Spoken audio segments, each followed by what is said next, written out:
"Move it, kid. That trash bin isn't your playground." The voice came first sharp, angry, slicing through the cold Detroit morning.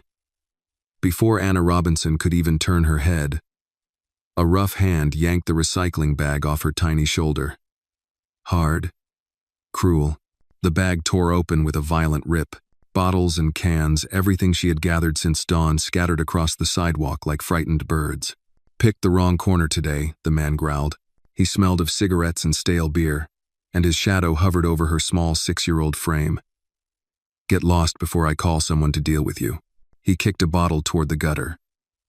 It clinked, spun, and disappeared into a puddle of oily rainwater.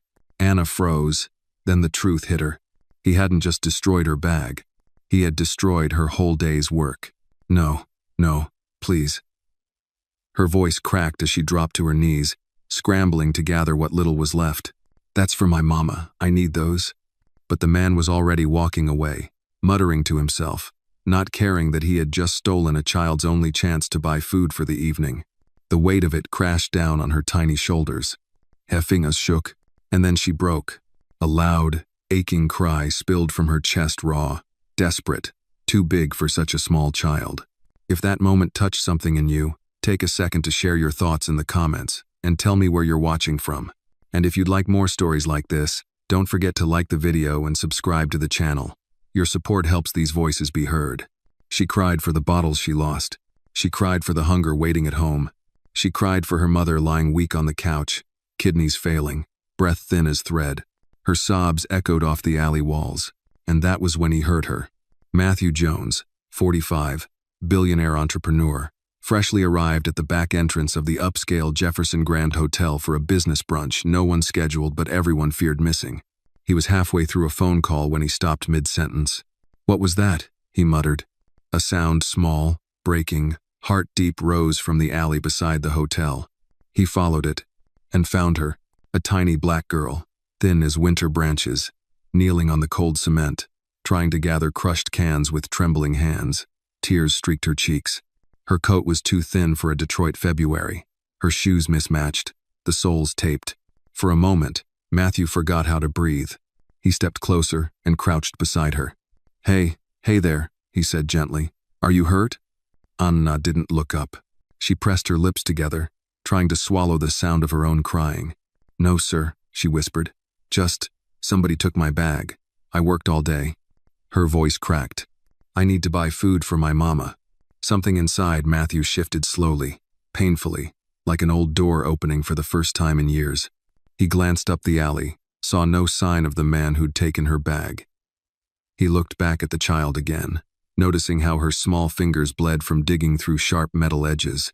Without thinking, he pulled out his wallet. "Here," he said softly, handing her a folded bill. "Please take this. Buy some groceries. Let me help." Anna finally looked up at him. Her eyes wide, dark, shining with grief and stubborn pride met his. I can't take that," she said, shaking her head, wiping her face with the back of her wrist. "Mama says we don't take money people give because they feel sorry for us. People look at us like we're nothing. We gotta be strong." Matthew blinked. Of all the things he expected, that wasn't one of them. "You think I'm giving it to you because I pity you?" Anna didn't answer, but her silence said everything. So he softened his tone, lowering the bill slightly. "This isn't pity," he said quietly. "It's respect. You're working. You're trying. That deserves help, not charity." But Anna shook her head harder, her chin trembling. "I don't want help like that. I want to earn it. Mama says people like us gotta earn everything." Her voice trailed off as more tears slipped free. "But I tried. I tried so hard today." Her words hit Matthew like a blow to the chest. He had wealth beyond reason, houses, cars, investment portfolios bigger than most city budgets. And yet this tiny child refused even $1 if it meant being seen as less than whole. Her dignity was the kind money couldn't buy. He knelt closer, speaking softly, like someone afraid to scare away something fragile and brave. "Then let me help you earn it," he said. "I can't undo what that man did. But I can help you start again today. With your permission." Anna sniffled, confused. How? How can I earn it?" Matthew glanced at her torn bag, then back at her determined eyes. "By trusting me," he answered. Just for today. Anna hesitated. Pain, hunger, pride, hope, everything warred across her small face. Finally, slowly, she whispered, "Yes, sir." And that single word, quiet, trembling, full of reluctant faith, would change both their lives forever. Matthew didn't walk ahead of Anna. He walked beside her, adjusting his long stride to match her tiny, uneven steps. Every few seconds he glanced down, not wanting her to feel watched, but unable to ignore how fragile she looked up close. Her small body trembled from cold and exhaustion. Her fingers were scraped raw, and her eyes, those brave, stubborn eyes, kept darting around as if she expected the world to take something from her again at any moment. "Where do you usually take the bottles you collect?" he asked as gently as he could. She pointed down the long stretch of cracked sidewalk. "The recycling center on Gratiot Avenue. They pay a little more if the cans ain't crushed." Matthew swallowed. She said it the way a grown woman might explain her second job, matter of fact, with no room for complaint. He wanted to offer his coat. He wanted to give her warm gloves. He wanted to fix everything. But he sensed that any form of protection offered too quickly would feel like pity. And Anna Robinson didn't accept pity, not even when life demanded it. So he simply said, "All right, let's go together." Anna looked up, startled. "You want to walk with me?"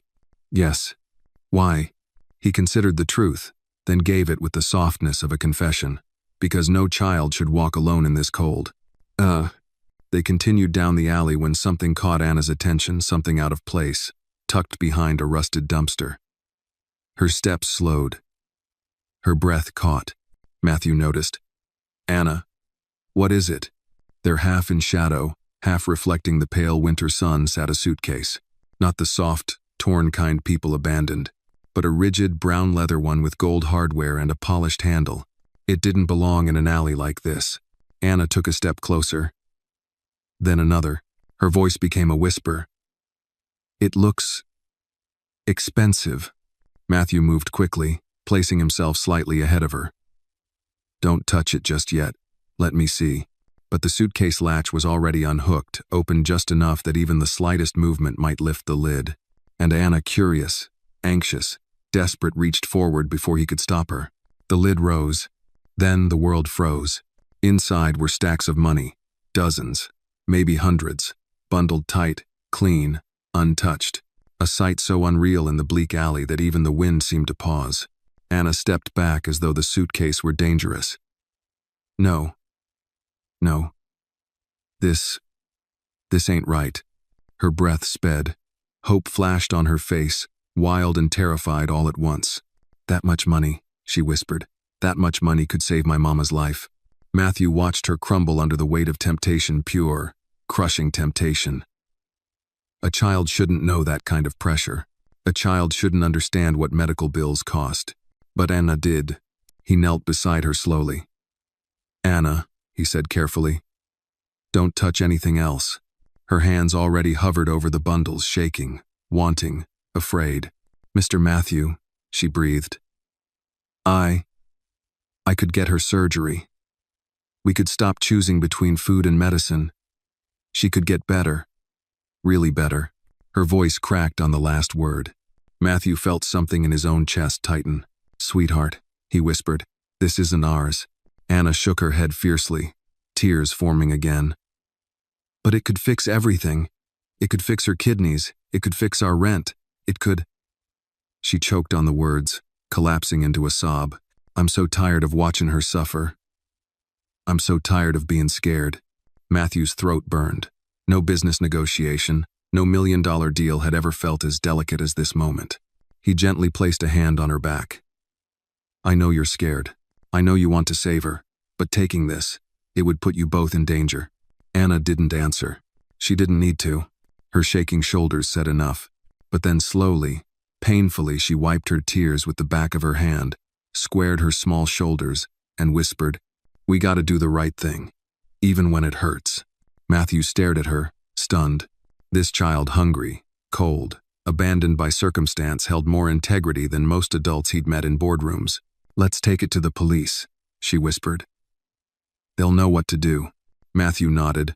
"I'll carry it." She shook her head immediately. "No, sir. If I'm the one returning it, then I gotta be the one carrying it. The suitcase was nearly as heavy as she was, but she still reached for the handle. Matthew hesitated, then placed his hand over hers not to stop her, but to help her lift it without taking it away from her. We'll carry it together, okay? Anna looked up at him, eyes wet again, but not with despair this time. Something steadier. Something almost like trust. Okay, she whispered. They walked out of the alley. One small hand and one large hand gripping the handle of a suitcase filled with enough money to change a dozen lives, yet carried with the dignity of two people refusing to take what wasn't theirs. Halfway down the block, Anna's voice came faint, trembling but proud. Mama says, if the world ain't fair, we still gotta be. Matthew swallowed hard. Your mother raised a remarkable girl. No, Anna said softly. She just raised me to be seen. Her words stopped him cold. Zian, not invisible. And for the first time in a long while, Matthew Jones felt something shift deep in his chest, like the quiet beginning of a storm that could change everything. The police station wasn't far, but for Anna it felt like walking toward a mountain, each step heavier than the last. Each breath tighter, each glance from strangers another reminder that children like her were always being watched, always being doubted. The suitcase bumped against her leg with every stride. She gripped the handle with both hands, stubbornly refusing to let Matthew take over. He kept pace beside her, matching her rhythm the way someone might walk with an injured bird, close enough to protect, but far enough not to frighten. Traffic hummed along Gratiot Avenue. A city bus pulled to a stop, releasing a gust of warm diesel air. People stepped off and stared at the strange pair. A wealthy-looking man in a charcoal coat, and a tiny, trembling black girl dragging a suitcase nearly bigger than she was. Two women whispered near the bus shelter. Lord, that baby looks exhausted. I hope that man ain't trouble. Anna heard whispers everywhere. She lowered her head, wishing she could disappear. But the suitcase wouldn't let her. It squeaked and rattled loudly, demanding attention with every inch they traveled. You're doing incredibly well, Matthew murmured. She didn't answer. Compliments felt dangerous when the world was watching. When they reached the intersection before the police station, the winter wind picked up, biting her cheeks. Her hands burned from gripping the cold metal handle. She stopped for a moment, catching her breath. Matthew crouched, so his eyes met hers.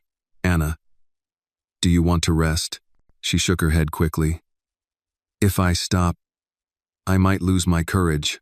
The honesty in her voice surprised him. Courage wasn't natural at 6 years old. It was something forged. A passing man in a business suit slowed, frowning. Everything okay here? Matthew kept his voice calm. Yes, sir. We're all right.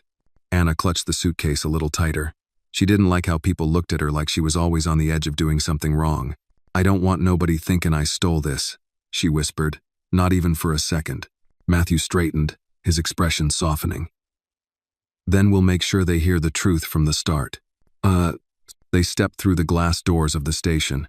Inside, fluorescent lights buzzed overhead, painting everything in pale, unforgiving brightness. Desks lined the walls, phones rang, officers moved with clipped purpose, and every head turned when Anna entered her small frame dwarfed by the enormous suitcase she dragged behind her. She felt the weight of their eyes. She'd felt that weight her whole life. A tall desk sergeant looked over the counter. Can I help you? Anna swallowed hard, her voice shrinking. Sir, I found something. I want to return it. The sergeant's eyes dropped to the suitcase. What's in there? Before Anna could speak, another officer stepped closer, a large white man with a crew cut and suspicious eyes. Open it, he demanded. Anna's fingers fumbled. She hated being rushed, hated being stared at, hated feeling like she was already guilty. Matthew knelt beside her. Take your time. I'm right here. She lifted the lid. The room changed instantly. Silence wrapped around them like a sudden vacuum. The officers stared at the stacks of money like a bomb had just been revealed. Faces hardened, postures stiffened. Judgments formed at the speed of lightning. The crew-cut officer narrowed his eyes at Anna. Sweetheart, where did you really get this? Anna's voice trembled. I found it, by the hotel. In an alley. And you didn't take any? No, sir. You expect us to believe that? Matthew stepped forward, tone sharp but controlled. She's telling the truth. The officer shot him a look. And you are? Matthew Jones. The room shifted again, the recognition was immediate. Officers exchanged looks. The sergeant cleared his throat. As in, the Matthew Jones? Hale Logistics? Yes, Matthew answered. Anna looked confused. She didn't understand why their voices suddenly softened just because they knew his name. The crew-cut officer still wasn't convinced. He stepped around the counter, looming over Anna. Tell me exactly what happened. Start from the beginning.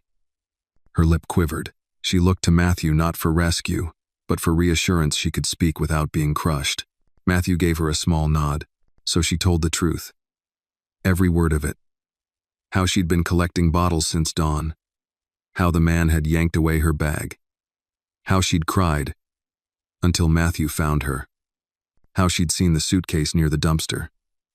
How she opened it. How she shut it again.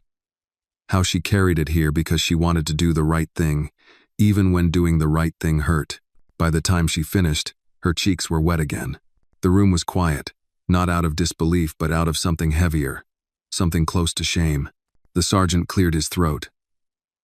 Well, that was the right thing to do, young lady. Very, very right. Anna stared at the floor. Praise felt strange, almost painful. Just then, the doors swung open behind them. A tall man in a tailored coat entered, breathless, scanning the room with urgency. His eyes landed on the open suitcase, then on Anna. There it is, he exhaled. Thank God. Matthew turned. You're the owner? The man nodded. Jonathan Hale. I lost it during a courier transfer this morning. The sergeant gestured to Anna. This little girl returned it. Jonathan looked down at her, small, shivering, exhausted, still gripping the suitcase handle as though afraid someone would accuse her again. You found this? He asked gently. She nodded. And you? Didn't take a single dollar? Anna shook her head. I ain't a thief. Jonathan's face softened. Something in him broke open. Most adults wouldn't have had your honor. Anna blinked back tears, not used to having her integrity recognized. I want to reward you, Jonathan said immediately, reaching for his wallet. Anna stepped back. No, sir. I don't want nothing that feels like pity. Jonathan froze. Matthew whispered, she means it. The billionaire stared at her, a child who had nothing yet refused unearned kindness.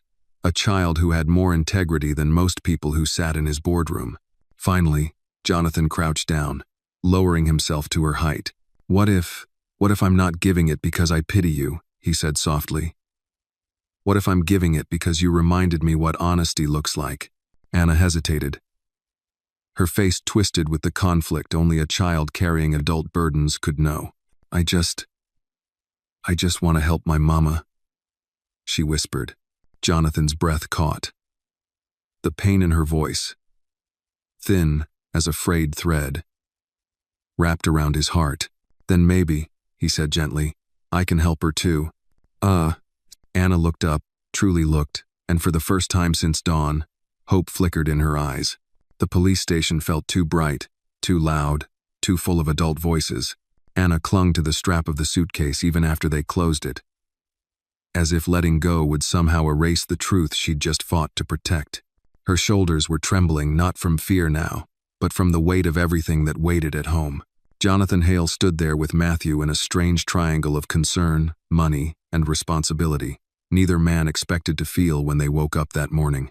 The sergeant handed Jonathan some paperwork to sign, but Jonathan barely glanced at it. His eyes kept shifting back to Anna. You said your mother's sick, he said quietly. Careful not to overwhelm her. Anna nodded. Her kidneys don't work good no more. They say she need a transplant. She stumbled over the word, the medical term too heavy for her small mouth. And the medicine is real expensive. Mama say we gotta choose between keeping the lights on and keeping her alive. Both men stiffened. Matthew asked, even more gently than before. Is she alone right now? Anna shook her head. Our neighbor, Miss Tilda, said she'd look after her till I got home. She's old, but she tries real hard. The sergeant gave Jonathan the suitcase, but Jonathan pushed it aside. Something else was more urgent now. He turned to Anna directly. "Would it be all right if we walk you home?" he asked. Her eyes widened. "Why?" "Because," Jonathan said, choosing his words slowly, "I want to make sure your mother's okay. And because," Matthew added, "no child should walk home alone carrying a fear that big." A part of Anna still resisted help, resisted the idea of grown men stepping into her world. But something in her chest loosened. Maybe it was exhaustion. Maybe it was hope. Maybe it was the simple truth that today had taken more from her than a 6-year-old could stand. She nodded. "Okay." Outside, the wind had sharpened. Jonathan shrugged off his expensive wool coat and carefully draped it over her shoulders before she could protest. She tried to pull it off immediately. "No, sir, I ain't." "It's not charity," Jonathan said firmly. "It's warmth." She hesitated, then kept it on. They walked through Detroit's streets together, Anna leading, the two men flanking her like unlikely guardians. As buildings shifted from polished downtown storefronts to cracked brick and peeling paint, Jonathan's face tightened. This wasn't the Detroit he sat above from penthouse conference rooms. This was the Detroit that broke people slowly, quietly, without witnesses. "How long has your mother been sick?" he asked. "Since last summer," Anna said. "She tried to keep working, but she got too tired. Then she fainted at the grocery store. After that, the doctor said her kidneys were shut down and they put tubes in her arm. They make her real cold." Jonathan swallowed. He knew enough about renal failure to feel dread settle under his ribs. "Is she on dialysis regularly?" he asked carefully. "I don't know that word," Anna muttered. "But she goes to the clinic 3 times a week.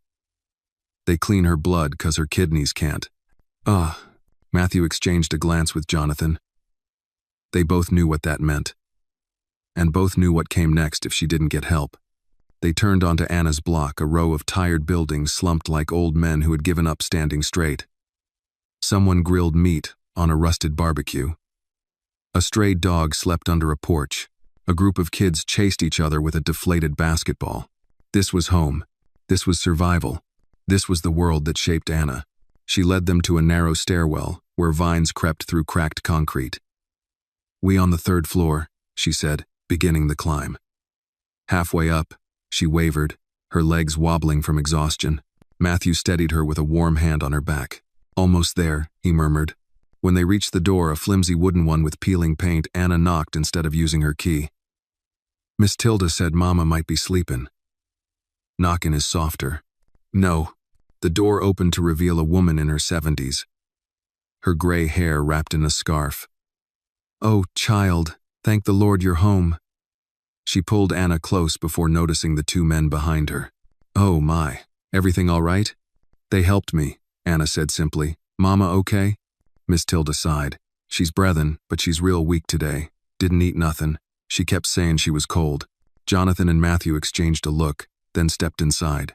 The apartment was incredibly small, one room that served as living room, dining room, and kitchen, with a curtain separating the sleeping area. A small electric heater buzzed in the corner, losing its battle against the Detroit winter. On the couch lay Lisa Robinson, thin, pale, shivering, despite the blanket, her breathing shallow. She opened her eyes when she heard Anna's voice. "Baby, you're back." Her whisper was barely audible. Anna rushed to her side, dropping Jonathan's coat to the floor. "Mama, I'm here. I'm right here." Lisa brushed a weak hand across her daughter's cheek. "Did you get something to eat?" "I will," Anna promised. "But first we need you to get better." Lisa coughed a dry, painful sound that twisted Jonathan's stomach. Matthew stepped forward gently. "Miss Robinson, my name is Matthew Jones. This is Jonathan Hale. We came with Anna. She found something important today, and she did the right thing. We wanted to make sure she got home safely." Lisa tried to sit up straighter but winced in pain. "Anna, you didn't cause no trouble, did you, baby?" "No, ma'am," Anna said quickly. "I returned something. Something big. They helped me. Jonathan kneeled next to the couch. He rarely knelt for anyone. "Miss Robinson," he said softly, "your daughter is extraordinary." Lisa's eyes filled with tears. "She's all I got. She's my whole world." A moment passed quiet, heavy, honest. Jonathan cleared his throat. "May I ask, have you seen a specialist recently? Are you getting consistent treatment?" Lisa closed her eyes. "I go when I can, when I have bus fare, when the bills ain't too high." Jonathan let out a slow breath. "You need a transplant. And soon." "I know," she whispered. "But the list is long, and the medicine afterward, I can't afford it. I don't even have insurance no more." Anna's face remained steady, but her hands balled into fists. "We can help," Matthew said suddenly. "Both of us." Lisa opened her eyes again, confused. Why would you do that?" Jonathan's voice cracked unexpectedly. "Because your daughter reminded me what integrity looks like. And because no child should fear losing their mother to something money can fix." Anna froze. "Money can fix it?" she whispered. Jonathan nodded gently. "It can help, and I want to help." Lisa tried to protest. "I can't let you." Matthew lifted a hand. "You're not taking charity. You're letting us stand where the world failed you." Silence filled the small room, warm, trembling, full of a hope nobody dared believe in yet. Anna looked between the two men, her small chest rising in thin breaths. Does this mean Mama's gonna live?" Jonathan placed a hand over his heart. "It means we're going to fight for her," he said. "Together." The word "together" echoed through the apartment like a soft, impossible miracle. Morning came slow inside the dim apartment, as though even the sun hesitated to touch a place carrying so much weight.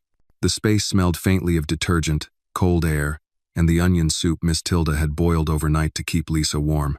Jonathan had barely slept, not because he stayed the night, but because his mind refused to quiet once he left the building. By sunrise, he was back. With purpose, with fear, with something he hadn't felt in years, urgency that wasn't tied to profit. Anna opened the door, rubbing her sleepy eyes. She wore a faded, oversized sweater, its sleeves covering her hands completely. She blinked up at Jonathan, unsure if he was real in the early light. "You came back." "Of course I did," Jonathan said softly. "We've got a long day ahead." Behind him, Matthew climbed the stairs carrying 2 grocery bags and a folder of documents. "Good morning, Anna," he said gently. "We brought breakfast and warm clothes for your mother." Anna looked from one man to the other, still a child, still too small for this kind of burden, and whispered, "Thank you." Inside, Lisa lay where they'd left her, her breath shallow, skin pale under the thin blanket. Miss Tilda sat beside her, humming an old church hymn. Jonathan approached quietly. "Miss Robinson, we need to get you to a real hospital." Lisa forced a fragile smile. "Hospitals cost money we ain't got." Matthew stepped closer. "Mercy General Medical Center," he said. "It's one of the best in the state. I spoke to someone there this morning. They'll take you in. No cost to you." Lisa stared at him as though he'd begun speaking in another language. "Sir, we can't accept something like—" Jonathan gently shook his head. "This isn't charity. It's justice. You've been fighting alone for too long." Something in that word justice made Lisa's eyes grow glossy. For a woman who'd worked 2 jobs most her life, who'd lost her husband young, who'd carried a family on nothing but grit and prayer, hearing a stranger say she deserved help felt foreign, tender, dangerous. Anna climbed onto the couch and leaned against her mother. "Mama, let them help. Please." Lisa stroked her daughter's cheek. Her hand trembled, bones sharp beneath her thin skin. "I just don't want nobody pitying us," she murmured. Jonathan lowered himself to one knee, meeting her at eye level. "Ma'am, your daughter returned a suitcase filled with more money than most people earn in a decade." She didn't even hesitate. "That isn't a child who wants pity. That's a child who deserves a fighting chance." Silence, warm, heavy, honest. Finally, Lisa nodded. "All right," she whispered. "Take me." The men helped her stand. Even that small movement nearly made her collapse. Anna watched with desperate eyes, clinging to her mother's hand until the last possible moment. In the hallway, neighbors peeked through cracked doors, curiosity, concern, and quiet prayers passing from apartment to apartment. These buildings were old, broken, tired, but the people inside them carried a sense of community that richer neighborhoods rarely understood. "That girl's mama finally getting some real help?" one woman whispered to Miss Tilda. "Thanks to them men," Miss Tilda replied softly. "Maybe God really do send folks when you at your lowest." Outside, the winter wind slapped their faces the moment they stepped through the door. Jonathan immediately wrapped his scarf around Lisa's shoulders. She didn't refuse it this time. She was too weak, too cold. Waiting at the curb was a black SUV, one of Jonathan's, sleek, warm, quiet. So different from the world it had come to rescue someone from. Inside, Lisa leaned her head back, eyes closed, breathing unevenly. Each bump in the road made her wince. Anna held her hand tightly, whispering tiny reassurances, promises she didn't know if she could keep. "You okay, Mama?" "Mm-hmm. Just tired, baby." Matthew watched the rearview mirror, noticing the flicker of fear in Anna's eyes each time her mother's breath hitched. "Halfway to Mercy General," Lisa whispered. I ain't want to go like this." Jonathan turned, voice low. "You're not going anywhere. We're getting you treatment." She smiled faintly. "I mean, leave this world." I wanted Anna to have more than I ever did. Wanted to see her go to school, have friends, have a childhood. "You will," Anna insisted, tears gathering. "You ain't going nowhere. I won't let you." Her voice cracked. And for the first time, Jonathan saw fear so raw, it made something sharp twist inside him. He reached over, gently touching Anna's shoulder. "Your mother is stronger than she looks," he murmured, "and we have the best doctors waiting for her." When they reached Mercy General, nurses were already outside with a wheelchair and warm blankets prepared because Matthew had called ahead, insisting they treat this like an emergency. Lisa was wheeled inside, pale and shivering. Anna ran to keep up. The hospital felt like another universe. Clean hallways, soft lights, people who moved with purpose, machines that hummed with possibility. As doctors examined Lisa, Anna sat between Jonathan and Matthew on a bench that was far too big for her. "Is she gonna die?" she whispered suddenly. Jonathan froze. Matthew inhaled slowly. "Anna, the doctors will do everything they can, but she needs help fast. Kidney failure is serious." She pressed her hands to her face. "I've been trying so hard. Picking up bottles, finding cans, doing chores for neighbors. I thought maybe if I saved enough." Her voice broke. "I thought I could save her." "Oh," Jonathan swallowed, his voice rough. "You've already saved her. By being honest. By being brave. By bringing back that suitcase. You got our attention. And now we're here." Anna blinked up at him. "So, Mama has a chance?" "A real one," Jonathan said. A doctor appeared then, clipboard tucked under his arm. His expression serious but not hopeless. "Miss Robinson is stable," he began, "but her condition is advanced. She'll need dialysis immediately. And," he glanced at Anna before lowering his voice, though she still heard every word, "she needs to be evaluated for transplant candidacy." "Do it," Jonathan said instantly. "Whatever it takes." The doctor nodded. "I'll start the paperwork." When he walked away, Anna leaned into Jonathan, small and trembling. Not in fear. In relief. In exhaustion. In something a child should never have to feel so deeply. Jonathan placed a hand over her back. Matthew rested a gentle palm atop her head. "I don't want her to be alone in there," Anna whispered. "You won't be," Jonathan said. "Neither will she." And for the first time in a very long time, the child believed him. The hours that followed were the kind that age a child far too quickly. The kind that make adults pace floors, stare at walls, and bargain silently with whatever higher power might be listening. After the doctor left, Anna curled into one of the stiff hospital chairs, her feet not reaching the floor, her hands still trembling from everything she'd witnessed. Jonathan sat beside her, elbows on his knees, hands clasped. Matthew stood by the window, staring down at the busy Detroit street below. his mind racing with numbers, contacts, favors he could call in. None of it felt like enough. A nurse stepped into the waiting area. "They've begun dialysis. It'll take several hours. She may be very weak after, but it's the first step." Anna swallowed hard. "Can I see her?" "Not yet, sweetheart," the nurse said gently. "But when they finish the procedure, one of you can go in." Anna nodded, though her face crumpled at the edges. Jonathan leaned down. "Hey," he whispered. "Come here."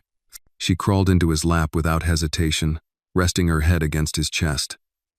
He froze for a moment. He had never held a child like this. Not even when he was young, but instinct took over, and he wrapped his arms around her, careful and strong. "You're doing so well," he murmured. "But I'm scared," she whispered. "What if she don't wake up? What if she leave me like Daddy did?" Jonathan's throat tightened. "Anna, I can't promise the world will always be fair." Her breath trembled. "But I can promise you this," he continued, voice steady like a vow carved in stone. "You will not face any of this alone. Not anymore." Matthew approached quietly and took the chair beside them. For a long time, the three simply existed in silence, the kind that binds people together in ways conversation never could. Eventually, Matthew rose. "Jonathan, we need to talk logistics." "Not here," Jonathan murmured, shifting Anna slightly so she remained asleep against him.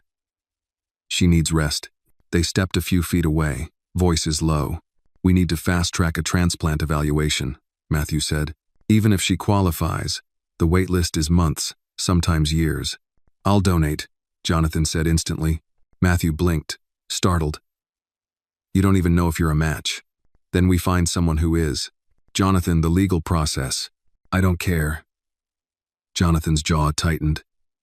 "I'm not watching another child lose a parent, because the system moves too slow." Matthew let out a sigh, not of disagreement, but of someone realizing he was standing beside a man trying desperately to rewrite the universe. "We'll make it happen," Matthew said at last. "Whatever channels we have to go through." Jonathan nodded, resolve settling like steel behind his eyes. Hours passed. Hospital lights dimmed. Nurses changed shifts. Patients came and went. And through it all, Anna slept curled against Jonathan's chest, hands clenched in small fists, even in her dreams. It was nearly sunset when the doctor returned. "Miss Robinson is stable," he said. "Dialysis went well. She's awake but exhausted." Anna jerked upright, instantly alert. "Can I go see her now, please?" "Yes," the doctor said with a nod, "but only one visitor at a time." "I'll wait here," Jonathan told her gently. "Go on. She needs you." Anna ran down the hall, small sneakers slapping against the floor. Matthew followed at a respectful distance to make sure she found the right room. Inside, the dialysis suite was dimly lit. Machines quietly humming. Lisa lay propped up slightly, her face still pale but no longer ghost-like. When her eyes found Anna, they softened. "Hey, baby." Anna rushed to the bedside and took her mother's hand, her voice cracking. "Mama, you okay?" Lisa stroked Anna's knuckles with trembling fingers. "Better. Now that I see you." Anna tried to speak, but her emotions tangled her words. She lowered her forehead onto her mother's hand. "I thought you were gonna die." Lisa inhaled shakily. "Not if I can help it, Angel. Not as long as I can fight." Anna squeezed her hand harder. "Them men, they want to help you. They real serious about it." Lisa managed a faint smile. "I figured. Men who look like that, they don't show up for no small reason." Anna blinked through tears. "Mama?" "Yes, baby." You promise you ain't going nowhere?" Lisa looked at her daughter, really looked, and something inside her cracked just enough to let hope in. "I promise I'll fight with everything I got," she whispered. "And I think maybe God finally sent us some help." Anna nodded fiercely. "Yeah, I think so too." Back in the waiting room, Jonathan's leg bounced in a rhythm he couldn't control. He stared at the hands that held Anna just hours before hands used to signing deals, not comforting children. When Anna returned, she climbed into the chair next to him. "She's real tired," she said. but she smiled. "That's a good sign," Jonathan replied. Anna hesitated, then looked up at him with eyes far too old for her 6 years. "Mr. Jonathan, why you helpin' us so much?" He exhaled slowly. He'd asked himself the same question over and over. "Because you remind me what it means to do the right thing," he said softly. "And because your mother deserves the chance life hasn't given her yet." Anna studied him, then nodded. "Okay, just that. Okay," as if she'd accepted him as part of her world, at least for now. A nurse poked her head into the room. "Miss Robinson will be moved to a private room soon. You should get some rest, sweetheart. It's been a long day." Anna turned to Jonathan. "I don't want to go home. I want to stay." Jonathan didn't hesitate. "Then we stay." Matthew, returning from a phone call, nodded. "I'll arrange accommodation for the night. Something nearby." Anna blinked. "You ain't tired?" Jonathan gave a slight smile. "I'll sleep when your mother's safe." The child held his gaze for a long moment, then whispered, almost shyly, "You're kinda like a giant, but not scary." Jonathan laughed, a sound he rarely made. "I'll take that as a compliment." "Good," she said, crossing her arms with small, stubborn pride. "'Cause I meant it." Night settled around Mercy General as the three of them waited. A billionaire, his steadfast friend, and a child who had already shown more courage than most adults. Tomorrow held uncertainty. But tonight, they were together, and that was enough. Jonathan didn't go home that night. He didn't even consider it. While Matthew checked them into a modest hotel across the street from Mercy General, Jonathan stayed behind in the hospital lobby, pacing, thinking, replaying every detail of the day until his chest felt tight. Outside, Detroit's night sky glowed faintly orange from streetlights and distant factories. Inside, the hospital hummed softly. Overhead paging, shuffling footsteps, the distant roll of carts down polished floors. Anna sat beside him on a cushioned bench near the large window, her small hands wrapped around a paper cup of warm milk the cafeteria nurse had insisted she drink. "You don't gotta stay awake," she said, watching him with the cautious sincerity children reserve only for people they're trying to understand. "Ain't nobody gonna take me." Jonathan stopped pacing, looked down at her, this thin little girl with big, brave eyes, and exhaled. "I know," he said, "but I'm not tired." She raised an eyebrow the way only a child can, skeptical, unfiltered. "Everybody gets tired. Even superheroes." Jonathan blinked. "Superheroes?" Anna shrugged. "You got that voice," she said, imitating his deeper tone. "Anna, I'll handle it." "Sounds like a superhero voice." He snorted despite himself. "I don't handle everything. You try," she said simply. "You real good at tryin'." Those words, so small, so casually spoken, hit him like a blow he didn't expect. Good at trying. When was the last time someone had said anything like that to him? Before he could speak, Matthew returned, carrying 3 key cards. "Room 414, he said. 2 queen beds, sofa, clean towels, and the receptionist even gave extra blankets. Anna hopped down from the bench and took a key card from him with both hands as if it were precious. "Thank you, Mr. Matthew." Matthew ruffled her hair gently. "You're welcome, sweetheart." They crossed the street together. Jonathan walked slowly, watching the little figure between him and Matthew, how she hugged her patched jacket against the chilly wind, how her footsteps dragged now that the adrenaline of the day had worn off. When they reached the room, Anna climbed onto one of the beds, shoes off, curling herself into the blankets like a small animal finally safe enough to rest. Matthew sat at the small table and opened his laptop, already handling emails and making notes. Jonathan remained standing. "You're thinking too loud," Matthew finally said without looking up. Jonathan scratched the back of his neck. "I can't shake the feeling that every minute we wait, we're losing time." "We've already done everything we can tonight," Matthew said calmly. "Dialysis, stabilization, tests ordered. Tomorrow, we push for transplant evaluation." "What if she doesn't qualify?" Jonathan murmured.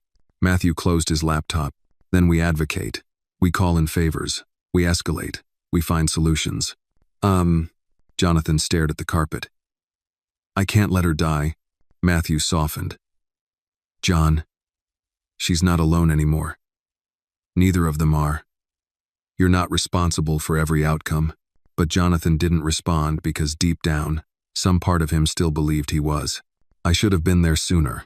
I should have found them earlier. I should have. A soft voice cut through the storm in his mind. Mr. Jonathan? He turned. Anna was sitting up, rubbing her eyes, looking smaller than ever.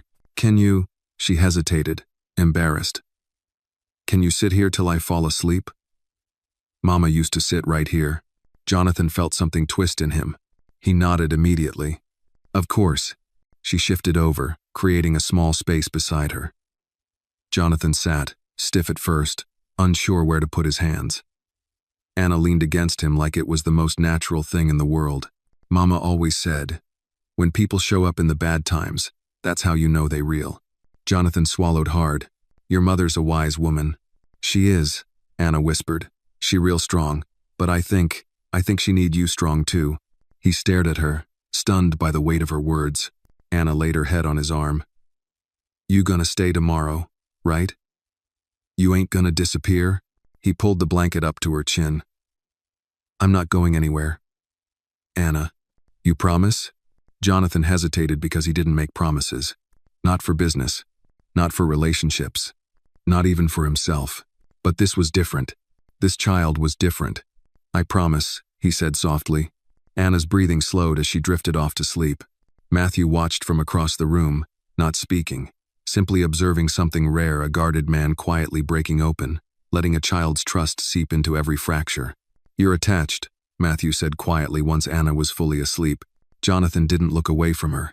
Yeah. And this isn't temporary anymore. Is it? I don't think it ever was, Jonathan replied. He stretched his legs out slowly, settling in for a long night, making himself into a wall of warmth and safety beside the sleeping girl. Matthew dimmed the lights. Get some rest. Tomorrow's going to be rough. Jonathan nodded but kept his watchful gaze on Anna.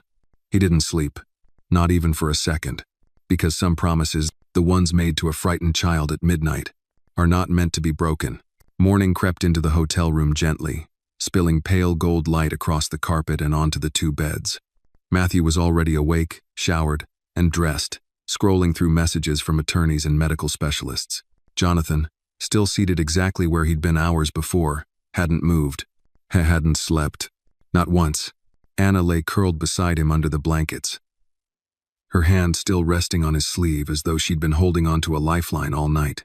When she stirred, Jonathan finally blinked just once, as if that small gesture alone restarted his entire body. She yawned, stretching like a kitten. Mr. Jonathan, you still awake? Still here, he replied quietly. You ain't sleep at all? She asked, incredulous. No. Anna frowned at him with fierce seriousness. Well, you got a nap, or you gonna look old. Matthew snorted from across the room. It's too late for that, sweetheart. Jonathan shot him a glare, but Anna giggled the kind of light sound that wasn't possible yesterday, and that alone made the long night worth it. Let's get moving, Matthew said, standing. We need to be at the hospital before shift change. Within minutes, they were dressed, packed, and walking across the street again, Jonathan holding Anna's hand as she skipped to keep up with his long strides. Inside Mercy General, the early morning crowd swarmed. Nurses changing shifts, doctors reviewing charts, families clutching styrofoam cups of coffee. They made their way to the transplant wing, where a stern-looking administrator sat behind a desk. Name? She asked without glancing up. Lisa Robinson, Matthew replied. We're here for her evaluation status. The woman clicked through several screens, her tone practiced and clipped. She's in the queue for assessment. My blay. Jonathan leaned forward. When? I can't say. Could be today. Could be several days. Several days? Jonathan repeated, voice low and dangerous. Yes, the woman said brusquely. There's a process. We have many patients. Jonathan rested both palms on the counter slowly, deliberately leaning down enough that she finally looked up. His voice stayed calm, but steel threaded through every syllable. Ma'am, this isn't a DMV line. She doesn't have several days. The woman bristled.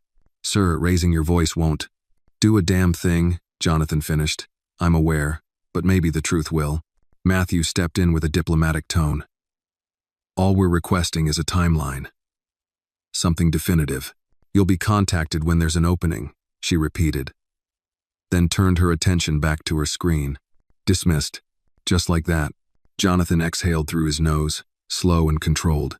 Anna tugged his sleeve. Mr. Jonathan. She talked like mama don't matter. He crouched beside her. Your mother matters. More than they understand. Anna pressed her face into his shoulder, frustrated, tired, scared. Then why won't they help her? He didn't sugarcoat it. He couldn't, because the world doesn't treat everyone fair, honey. He placed a hand on her back. But unfair doesn't mean unchangeable. Anna lifted her head, eyes full of that stubborn fire he was beginning to recognize. So what do we do? We fight, Jonathan said simply. She nodded.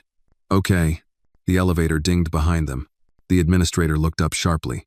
Dr. Alicia Morgan, chief of transplant medicine, stepped out, clipboard in hand, white coat drifting behind her. In her late 50s, with silver streaks in her tightly curled hair and a presence that filled the hallway, she was the kind of woman people instinctively stepped aside for. Matthew straightened. Dr. Morgan. She recognized him instantly. Mr. Hale. Jonathan stood. You know her? From a charity board, Matthew murmured. And trust me, she's someone who cares. Dr. Morgan approached, gaze shifting from Matthew to Jonathan, then landing on Anna, who leaned protectively against Jonathan's leg. What's happened? She asked, sensing the tension instantly. Matthew explained concisely. The collapse, the ER, the emergent dialysis, and now the stalled transplant evaluation. Dr. Morgan listened without interrupting, her brow tightening just slightly, her eyes softening whenever they flicked toward Anna. Finally, she closed her clipboard. All right, she said. I'll handle this personally. The administrator behind the counter snapped to attention. Doctor, the schedule is full. Rearrange it, Dr. Morgan ordered. Miss Robinson gets her full evaluation today, priority status. But that's not a suggestion. The woman swallowed hard. Yes, doctor. Jonathan felt something ease in his chest, small but profound. Anna looked up at Dr. Morgan with quiet gratitude. Thank you, ma'am. The doctor crouched so she was eye level with Anna. You must be Anna. Anna nodded shyly. I hear your mama is a fighter, Dr. Morgan said, and today, she'll get the best chance we can give. Can she get better? Anna whispered. Dr. Morgan placed a hand gently over Anna's small one. Hope is a powerful medicine, but we'll give her more than hope, we'll give her a plan. Anna blinked away tears. Yes, ma'am. The doctor stood. Let's get started. As she walked away, Jonathan let out a breath he hadn't realized he was holding. Matthew smirked. I told you. Power comes in many forms. Some wear suits. Some wear white coats. And some wear cheap sneakers and hold your hand like you're the only thing keeping them steady, Jonathan murmured, glancing at Anna. She squeezed his fingers twice, a silent thank you. They headed toward Lisa's new room, each step carrying the weight of uncertainty, but also something new. Momentum. A shifting tide. The first real sign that the system's slow, cold, bureaucratic was beginning to bend. Not because of money, not because of influence, but because a small girl refused to accept injustice, and two men refused to let her fight alone. For the first time since yesterday's chaos, Lisa's room was calm. Machines beeped steadily beside her bed, and soft morning light filtered through half-drawn blinds. Her skin still held that pale, waxy look of someone who had fought for breath too long, but her eyes, when they lifted toward the doorway, glimmered with a fragile awareness. Anna ran in first. Mama! Lisa tried sitting up, wincing at the tight pull in her lower back. Jonathan was at her side in 2 steps, adjusting the bed controls until she was comfortably elevated. Thank you, she whispered. You're welcome, ma'am, he said, and though his voice was soft, it carried a steadiness she clung to. Matthew stepped inside behind them. Good morning, Lisa. The head of transplant medicine is reviewing your case personally today. Things are moving. Lisa blinked, tired but grateful. I don't know how to thank any of you. You don't need to, Matthew said. We're here for Anna, and for you. Jonathan didn't speak. He just gave a slow nod, which somehow carried more conviction than any words could. Anna climbed onto the edge of the bed, careful of the tubes. Mama, they're gonna see what kind of kidney you need. They movin' us up. That lady doctor real serious. Lisa managed the faintest smile. I'm glad somebody is. Anna leaned her head against her mother's arm. You okay? I'm still here, baby. Jonathan stepped to the foot of the bed, his hands tucked awkwardly into the pockets of his jacket, as if afraid he might break something by accident. Dr. Morgan said they'll run the full evaluation today, blood work, imaging, and donor compatibility steps. Lisa nodded faintly. Good. It's time. Jonathan exchanged a look with Matthew, one threaded with concern. Her voice sounded like someone who had accepted the worst long ago. Someone who didn't expect to be saved. Doctor, Morgan entered then, brisk but warm. Morning, everyone. Even Jonathan straightened unconsciously. We're going to begin the evaluation process shortly, she said. Lisa, we'll draw labs first, then move you for imaging. Lisa nodded. Anna clutched her mom's hand. They're gonna fix you, Mama. Dr. Morgan's eyes warmed at that. We're going to do everything medically possible, sweetheart. Your mother's still fighting. As nur has set up equipment, doctor. Morgan motioned for Jonathan and Matthew to step outside. In the hallway, the doctor's face shifted into its professional seriousness. There's something you need to know, she began. Jonathan braced himself. Tell us. Dialysis has stabilized her for now. But her kidney function is severely diminished. If we don't proceed quickly with finding a donor, she will decline again. How long do we have? Matthew asked. The doctor didn't soften the truth. Days to weeks. Jonathan's jaw tightened. Then test me today. Dr. Morgan didn't flinch. We will. But statistically speaking, you're unlikely to be a match. Then test Matthew. Of course. And if neither of us qualifies? Dr. Morgan exhaled slowly. Then we put her on the national wait list with urgent status. But even urgent cases can take time. Jonathan stepped closer, his voice low and heavy. Doctor, I don't accept. Wait until she dies. Not for her. Not for that little girl. Doctor, Morgan held his gaze evenly. Mr. Steele, I know. And I promise you, we're doing everything ethically possible. But medical science has limits. Be prepared for all outcomes. Jonathan didn't respond. He couldn't. Something inside him recoiled violently at the idea of losing Lisa. Not because they shared a history, but because Anna would shatter. And he couldn't let that happen. She had already lost too much. Inside the room, nurses finished drawing Lisa's blood. Anna was holding her mother's hand so tightly her knuckles had turned white. When the adults returned, Lisa looked tired, almost translucent. The moment the nurses left, she fixed her gaze on Jonathan. You two come here, she whispered, pointing at him and Matthew. Close the door. They obeyed without hesitation. Anna stayed on the bed, watching with anxious eyes. Lisa's breathing was shallow.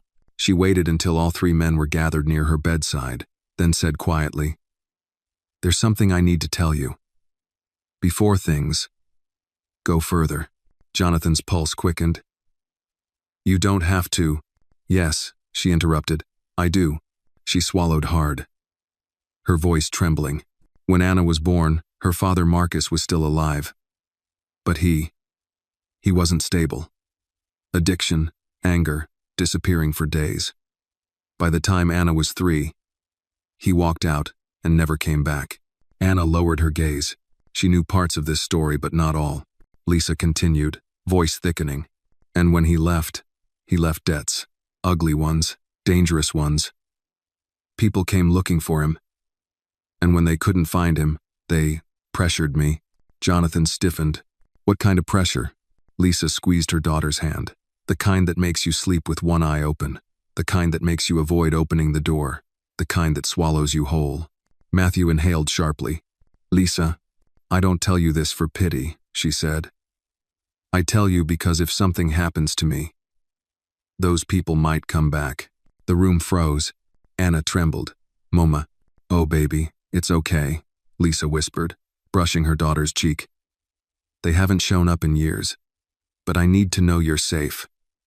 I need someone to watch over you if I don't make it. Jonathan's voice was almost a growl. No one is coming near her. Lisa's eyes filled. She looked at him, really looked at him with a mix of hope and fear. I know it's a lot to ask, she whispered. But, if the worst happens, promise me you won't let her end up in the system. Promise me you'll keep her somewhere safe.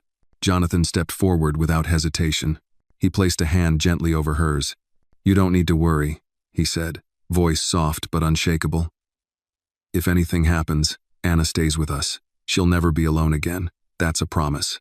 Lisa's eyes shone, not with relief, but with the deep, aching gratitude of a mother who had finally found an anchor. Anna looked up at Jonathan, tears gathering. You'd really take care of me? He crouched, so he was level with her. His eyes were steady, warm, unwavering. I already am, he said. Anna threw her arms around his neck, clinging to him. He held her tightly, almost fiercely, because a part of him finally admitted the truth. He wasn't saving her. She was saving him, too. Behind them, Lisa watched with trembling lips. For the first time in years, she let herself believe in a future for her daughter, whether she survived or not. Outside the room, Dr. Morgan approached with a clipboard. Jonathan, Matthew, we're ready to test you both. Jonathan gently released Anna and rose. Let's do it. Because today, the fight truly began. Jonathan had faced boardrooms full of hostile investors, federal investigations, and billion-dollar crises that kept entire industries awake at night. But he had never been this afraid. The phlebotomy room smelled faintly of antiseptic and old linoleum, the harsh fluorescent light washing color from everything it touched. A nurse prepared 2 sets of tubes, labels, and needles on a small rolling tray. Beside Jonathan, Matthew rolled up his sleeves calmly, though the tight set of his jaw betrayed his nerves. You ready? Matthew asked quietly. No, Jonathan muttered. But we're doing it anyway. The nurse motioned for Jonathan to sit first. He lowered himself into the chair. The vinyl creaked under his weight. Left or right? She asked briskly. Right. She tied the blue tourniquet. Tapped the crook of his arm, searching for the vein. Jonathan stared straight ahead, jaw clenched. He wasn't afraid of needles. He was afraid of what the results would say. He was afraid of letting Anna down. He was afraid of what would happen to Lisa if he wasn't a match. When the needle slipped in, he barely felt it, but he felt everything else. In the hallway, through the open doorway, he saw Anna curled on a chair across from Lisa's room, hands clasped together, praying quietly with Miss Tilda. Please, God. Please let Mr. Jonathan or Mr. Matthew be a match. Mama needs a good kidney. She been good. She been strong. She deserved to stay. Her voice quivered like a torn ribbon in the wind. Jonathan swallowed hard, heat tightening his eyes. When his tubes were filled, the nurse labeled them carefully. Next, she said to Matthew. Matthew took his seat without hesitation. If one of us is a match, he said under his breath. Lisa's getting that kidney. Jonathan nodded once. One way or another. After Matthew finished, both men stepped out into the hallway. Anna ran to them immediately. Did you do it? Did they check? Jonathan knelt in front of her. Yes. They're running the tests now. How long? Anna asked, voice trembling. Jonathan glanced at the nurse walking past. Several hours, she said. Anna pressed her hands to her face. Hours feel like forever. Matthew sat beside her on the waiting bench. I know, sweetheart. But your mom is in good hands. Anna climbed into Jonathan's lap without asking. She curled her knees close to her chest, leaning against him.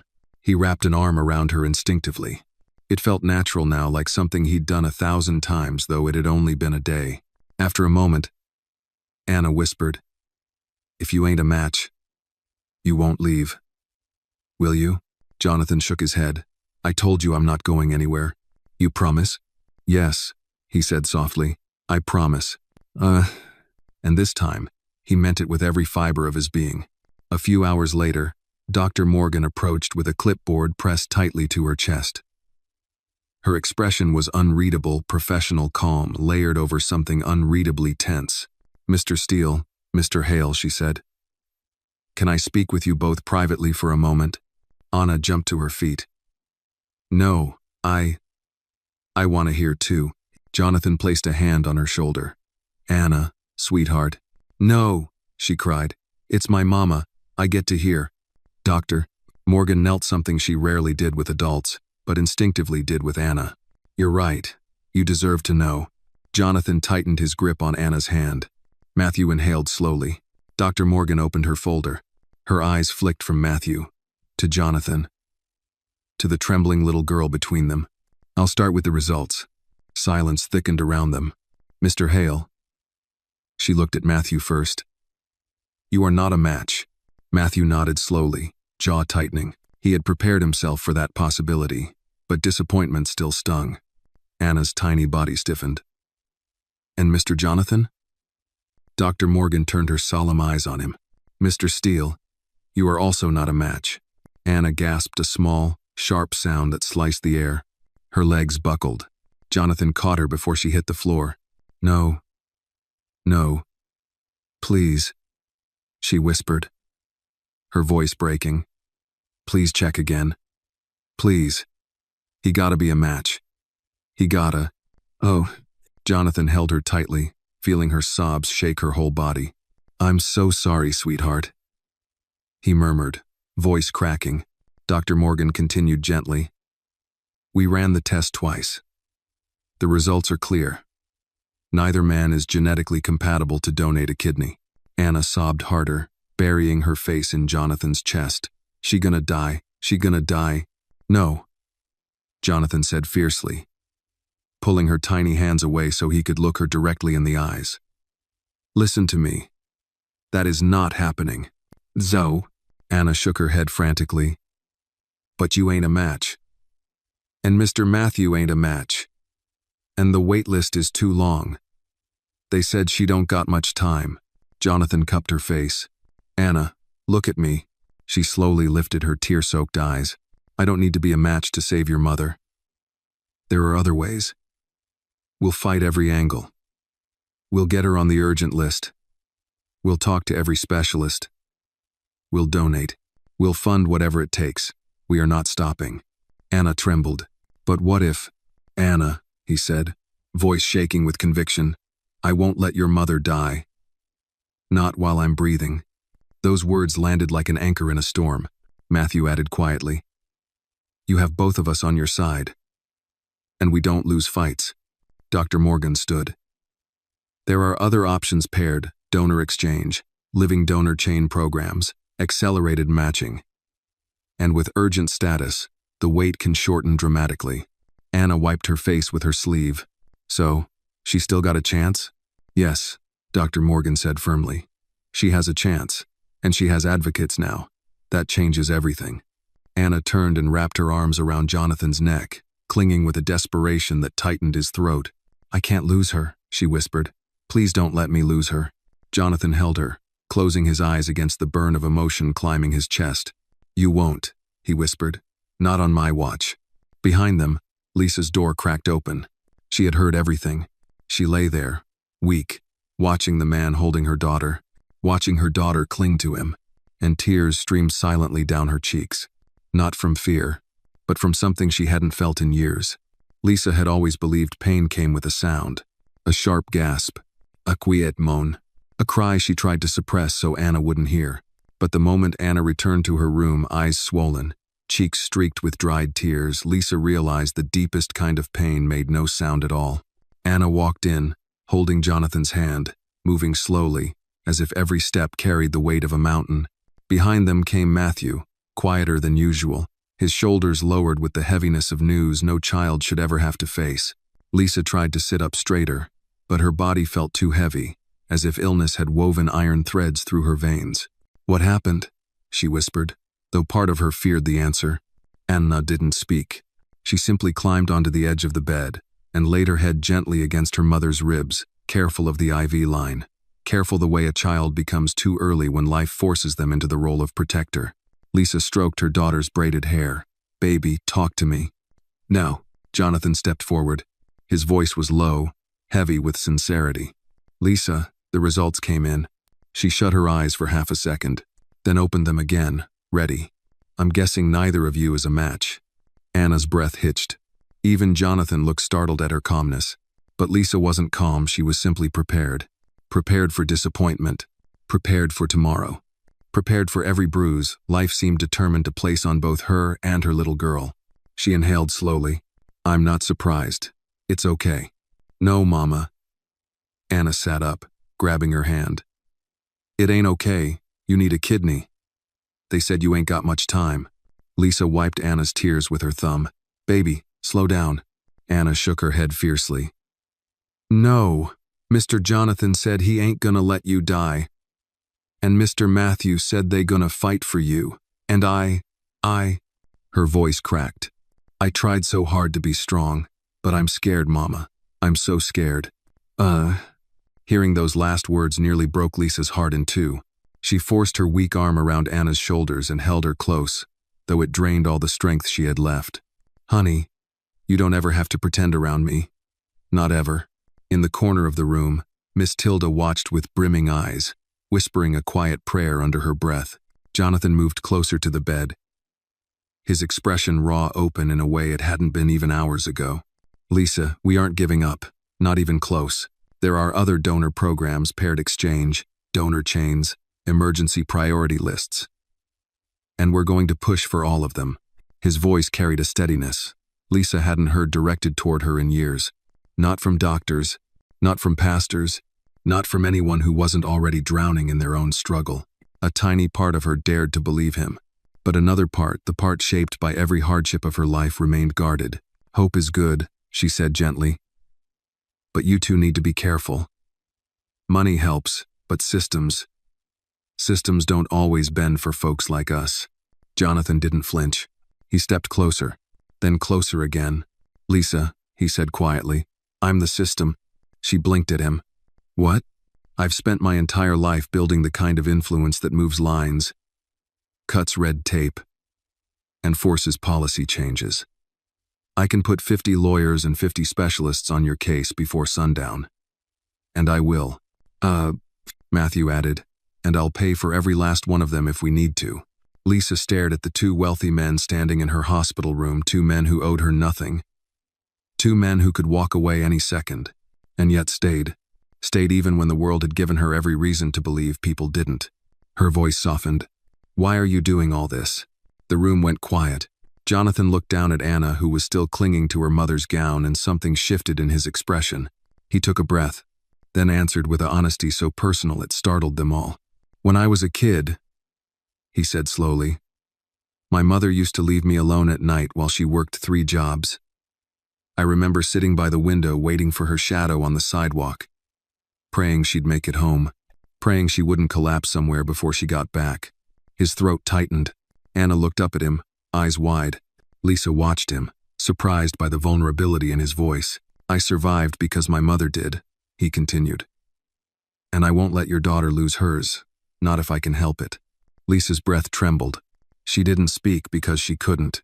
Silence fell over the room, not the painful kind, but the full kind, the kind that held truth. Anna sniffed, wiped her cheeks, and whispered, "Mr. Jonathan, you kinda sound like family when you talk like that." Something flickered in Jonathan's eyes. Something warm, something dangerous to the walls he'd built his whole life. He kneeled beside the bed, meeting Anna's gaze. "I'm whatever you need me to be." Lisa looked away quickly, fighting tears. A soft knock on the door broke the hush. A nurse stepped in with a clipboard. "Miss Carter, we need to run a new series of tests on your kidneys. The doctor wants more imaging tonight." Lisa nodded and tried to rise. Anna held onto her. "Mama, you want me to come?" Jonathan put a hand on Anna's back. "Let her breathe for a moment, sweetheart. We'll be right here when she gets back." The nurse wheeled Lisa away. The door shut softly behind them, and as the hallway swallowed the sound of the rolling wheels, Anna turned toward Jonathan, small, trembling, brave in a way no 6-year-old should ever have to be. "Do you think God hears me when I pray?" she whispered. Jonathan swallowed. "Every word. But he didn't make you a match." "No," Jonathan said gently, "but maybe he put me here for something else." Anna wiped her face again. "Like what?" Jonathan lifted her onto his lap. He didn't have the answer, not yet, but he knew he would fight until he found it. "For whatever keeps your mother alive," he whispered. Anna rested her head against him. Her small voice barely rose above a breath. "Then don't leave us. Not even when it get hard. Jonathan wrapped both arms around her. I won't.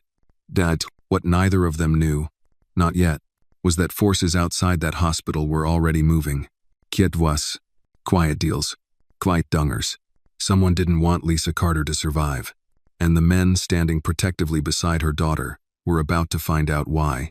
Night settled over Mercy General like a heavy velvet curtain, draping every hallway in quiet unease. Machines hummed their steady lullaby. Nurses whispered as they exchanged charts. And the world outside the windows softened into pools of amber streetlight. But inside room 514, tension coiled tight, quiet, invisible, but unmistakable. Jonathan sat in the chair by the window, elbows on his knees, hands folded, not praying, not exactly. But listening to the silence the way a man listens for footsteps in the dark. Matthew paced gently, careful not to wake Anna, who had finally fallen asleep curled on the sofa with her little backpack as a pillow. Miss Tilda stood guard near the door like she'd done it all her life. Arms crossed, gaze sharp. 3 adults, 3 very different worlds, bound by one fragile child and one woman fighting for her life. A knock at the door broke the quiet. Not a soft nurse's knock. Not a doctor's polite tap. A single, firm, deliberate sound. Tilda straightened. That ain't no nurse. Jonathan was already on his feet. The door opened a small crack, and a man slipped inside. He wore a charcoal suit. His tie loosened just enough to betray a long day, but his eyes were alert, calculating. Early 50s, salt and pepper hair, posture stiff as a man used to giving orders. Matthew recognized him instantly. Charles Whitford. Jonathan stiffened. You know him? Whitford offered a practiced smile. Board chairman of Mercy General. We've crossed paths. Crossed paths. That was Matthew's polite way of saying, we've clashed before. Whitford looked around the room, gaze lingering a moment too long on the sleeping child. So, he said lightly, this is the Robinson case. Causing all the noise. Jonathan stepped forward, positioning himself between Anna and the intruder. What do you want? Whitford clasped his hands behind his back. Just checking in. We've had an unusual amount of administrative disturbance tied to this patient in the last 24 hours. Matthew folded his arms. We requested priority evaluation, perfectly within policy. Ah, Whitford said with a thin smile. But policy is interpretive. Jonathan's jaw tightened. So interpret it in her favor. Whitford chuckled softly. Bold. Of course it is. He adjusted his cufflinks with a slow, deliberate grace. But you must understand our transplant waiting lists are delicate structures. They require balance, fairness, order. Tilda's eyes narrowed. You talking about fairness in a place where money decides who breathe longer? Whitford turned to her with a patronizing smile. Ma'am, it's much more complicated than that. No, Tilda snapped. It ain't. Whitford's pleasant mask slipped for half a second, just enough for Jonathan to see something cold glint underneath. A warning. A threat. A plan. Whitford turned back to Matthew.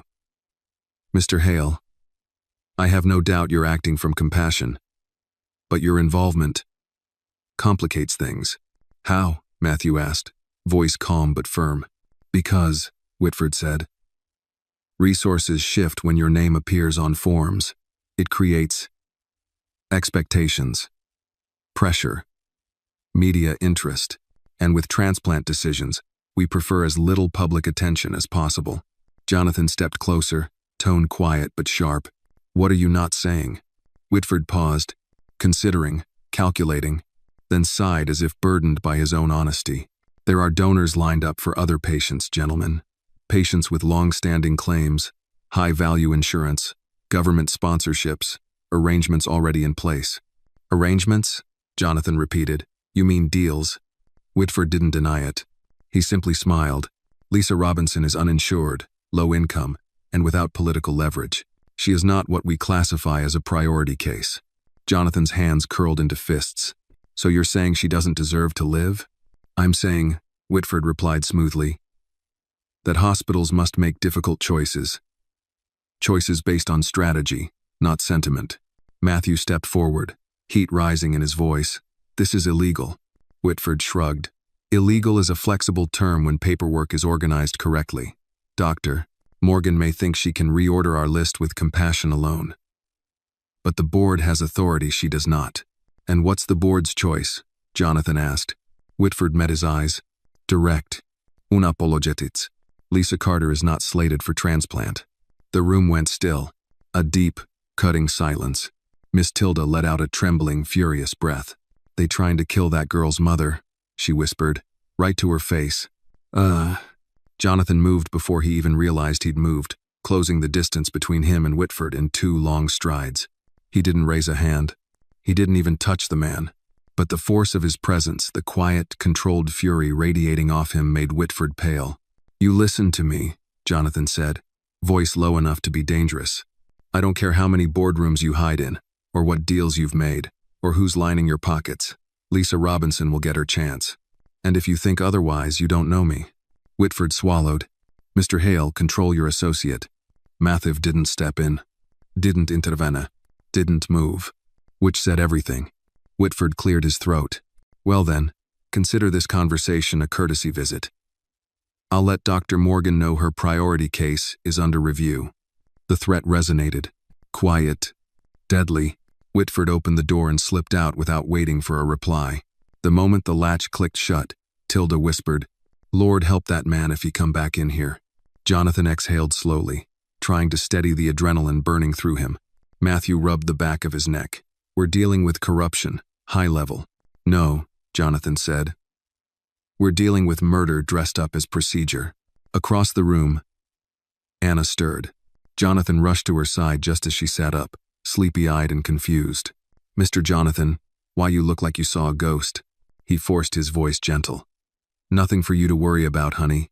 She crawled into his lap, small arms wrapping around his chest. He held her tightly, far tighter than before, because now he knew exactly what they were up against. A system that didn't care if her mother died. A man in a suit willing to make sure she did. A board armed with paperwork instead of knives. And a clock ticking louder every second. Anna leaned her head against him. Is Mama safe? She whispered. Jonathan closed his eyes. He didn't lie. He never lied to her. She will be, he said softly. Because I'm not letting them take her. But even as he held her, even as the vow settled in his chest like iron, he knew the fight had just changed. They weren't battling illness anymore. They were battling power, a system with shadows, and a man who smiled while denying life. Lisa's greatest threat wasn't her failing kidneys. It was the people who wanted to control who lived, and who didn't. The next morning broke cold and colorless, the kind of gray Chicago dawn that made everything feel heavier. Jonathan stepped out of the hospital elevator with a knot in his chest, the same knot that had kept him awake most of the night. He'd sat on a bench in the corridor outside Lisa's room until nearly sunrise, elbows on knees, staring at the tiled floor while trying to make sense of Charles Whitford's threat. A threat wrapped in smiles. A death sentence disguised as policy. Now, as he walked the hallway toward the ICU, the fluorescent lights buzzed overhead, and every sound felt too sharp. Nurses wheeling medication carts, intercoms chiming, someone coughing behind a curtain. None of it mattered. He was focused, coiled, and ready to fight. When he reached Lisa's room, he stopped in the doorway. Anna sat beside her mother's bed, humming softly as she held her mom's hand. Lisa was drifting in and out of sleep, exhausted from dialysis, each breath shallow but steady. Matthew stood nearby, talking quietly with Dr. Morgan. His posture said everything: tensed shoulders, clenched jaw, hands shoved deep in his pockets as if to stop himself from punching through the nearest wall. Jonathan stepped inside. Anna immediately ran to him, wrapping her tiny arms around his waist. Mama's real tired today, she whispered into his shirt. Jonathan lifted her into his arms, kissing the top of her head. I know, sweetheart. Dr. Morgan looked at him with serious eyes. We need to talk, all of us. Matthew nodded. Conference room, now. They walked out together, Jonathan carrying Anna, Matthew striding beside him. The doctor leading the way. Miss Tilda followed close behind, her lips pressed tight with worry. Inside the conference room, Dr. Morgan closed the door and lowered the blinds before speaking. What happened last night? She began. With Charles Whitford, I need to know everything he said. Matthew recounted the conversation calmly, but Jonathan could hear the anger beneath each word. Whitford's comments about priorities. His not-so-subtle threats. His insistence on arrangements for wealthier patients. When Matthew finished, Dr. Morgan let out a long, heavy breath. "That's exactly what I feared," she murmured. Jonathan shifted Anna to his knee. "Doctor, tell us straight. What's going on?" She sank into the chair across from them. "You need to understand, hospital transplant lists are complex. And yes, influence plays a role. Insurance, donors, political pressure, and racism?" Jonathan asked quietly. Morgan hesitated just a moment too long. A moment that said more than words. "It plays a part," she admitted, "not always overtly. But it's there in assumptions, in priorities, in who gets pushed forward and who gets quietly delayed." Tilda muttered under her breath. "Been that way my whole life." Dr. Morgan leaned forward. "Whitford controls the board. The board controls transplant approvals. It doesn't matter how urgently Lisa needs a kidney if Whitford decides she's not a convenient case. They can delay paperwork, deny priority, or claim technical issues." Jonathan tightened his hold on Anna. "So what you're saying is, they can just let her die?" Morgan's eyes softened. "Yes." Anna's head snapped up. "No," she cried. "You can't let Mama die." Jonathan held her as she sobbed, her small body shaking violently. Matthew rubbed her back, his voice gentle, steady. "Nobody here is letting that happen, Anna. Do you hear me? Nobody." When her crying quieted, Dr. Morgan continued. "There is one way around the board," she said. "A donor who matches Lisa. Someone willing to donate immediately." Tilda frowned. "But we don't know nobody like that. We're just folks trying to get by." Morgan nodded. "Which is why the board assumes you won't fight back." Jonathan's jaw clenched. He looked at Matthew. Matthew looked back. Both men understood the same thing without saying it. If the system was rigged, they'd have to break the system open. "So what's the plan?" Jonathan asked. Morgan pressed her palms together. "I'll stall the board, buy time, run additional tests, extend her dialysis sessions, but I can't hold them off forever." "How long?" Matthew asked. "Maybe a week," Morgan replied. 10 days if I push it." Jonathan stood and leaned over the table, his voice low and fierce. "Then give us 10 days, we'll find a donor." Morgan blinked. "Do you understand how impossible that is? Matching blood type, tissue markers, compatibility." Jonathan didn't flinch. "I don't do impossible. Not when it comes to her." Anna looked up at him, wiping her tears. "You promise?" He turned to her, gently brushing her cheek. "I promise, baby girl." Matthew rose beside him. "We'll search nationwide. I'll hire a team. We'll pay for everything. No limits." Tilda exhaled, shaking her head in awe. "Lord, I ain't never seen two men stand this tall for one little family." Dr. Morgan pushed away from the table, determination flickering in her eyes. "Then I'll do my part. If Whitford wants a fight, he's getting one." She left the room with purpose, coat flaring behind her like a warrior's cape. When she was gone, Matthew turned to Jonathan. "You good?" "No," Jonathan said honestly. "I'm furious, and scared, and ready." Matthew nodded. "Then we start now." They walked back toward Lisa's room, but halfway down the hall, Jonathan felt Anna's little hand tug at his shirt. Jonathan, what happens if we don't find one?" He knelt, looking into her trembling eyes. "Then I'll give her mine." Anna gasped softly. Tilda covered her mouth. Matthew froze. Jonathan continued, voice steady. "If I'm a match, I'll give her my kidney. I'd do it in a heartbeat." Anna threw her arms around his neck and held on as if she'd never let go. Jonathan held her just as tightly, whispering into her hair, "Honey, I ain't letting you lose her, not while I'm still breathing." Zoe. Behind them, Matthew watched silently, his expression shifting from admiration to a deep, dangerous resolve. "Then we're all in," he said. "Whatever it takes." Ava hat begun. Not against illness, but against people who believed a poor woman's life didn't matter. And Jonathan Hale was the kind of man who didn't back down.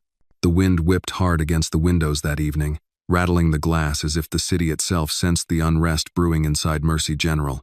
Jonathan stood outside on the small concrete balcony near the end of the hallway, leaning on the metal railing, staring out at the crowded skyline. Chicago lights shimmered like scattered promises, bright, vibrant, distant. None of them eased the heaviness sitting in his chest. He'd called every contact he knew, friends, old co-workers, even people he swore he'd never speak to again. No matches. Not yet. Behind him, the balcony door slid open softly. Matthew stepped out. Coat collar turned up against the wind. "You've been out here a long time," he said. Jonathan didn't turn around. Clear in my head. Matthew stood beside him, hands in his pockets, eyes scanning the same horizon. "Any luck on your end?" Jonathan shook his head. "No, not yet. You?" "Nothing," Matthew admitted, "but the search team has expanded into donor registries across the South and East Coast. We'll start a nationwide compatibility scan tomorrow." Jonathan nodded. "Good." They stood in silence for a beat, two men with different histories, joined by one mission. Finally, Jonathan exhaled, fogging the cold air. "I meant what I said today. I'll give Lisa my kidney if it comes down to it." "I know." Jonathan looked over at him. "You didn't even try to talk me out of it." Matthew met his gaze. "If anyone deserves a chance to save her, it's you." Then he added quietly, "And if you can't, then I'll try. I already told Dr. Morgan to run my blood type first thing tomorrow." Jonathan blinked at him, caught off guard. A long, waited moment passed between them, two men willing to bleed for the same woman, the same child. "Thank you," Jonathan said softly. "No need to thank me," Matthew replied. "Family does that for each other." The word hit Jonathan in the gut. Family. He looked away quickly. He couldn't let himself process that yet. Not now.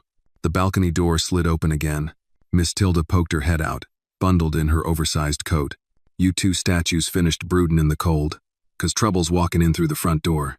Matthew straightened. "What kind of trouble?" Tilda jerked her thumb toward the hallway.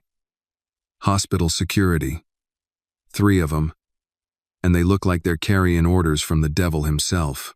Jonathan felt a jolt of energy surge through him. Whitford. It had to be Whitford.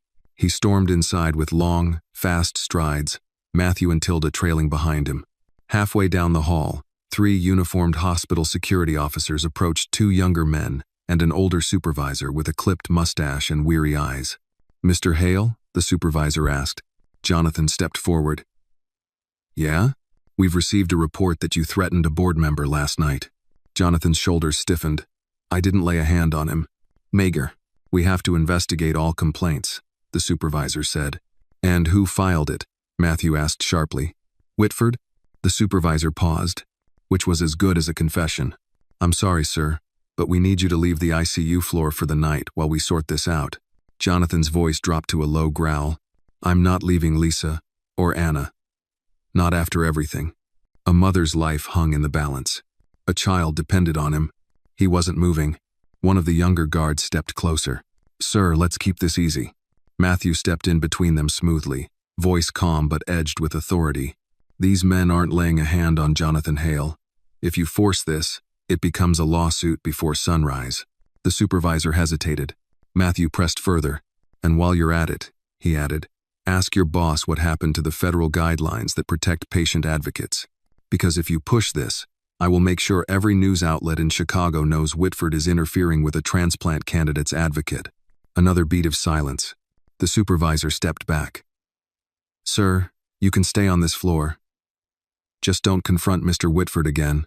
Jonathan snorted. "Sure, as long as he stays out of my way." The guards left, but not without glancing over their shoulders. Tilda let out a loud sigh of relief. "Lord have mercy, that man Whitford playing dirty already." "Oh," Jonathan ran a hand over his face. "He's trying to scare us. Push us out. Make room for someone with money or connections." Matthew's voice dropped.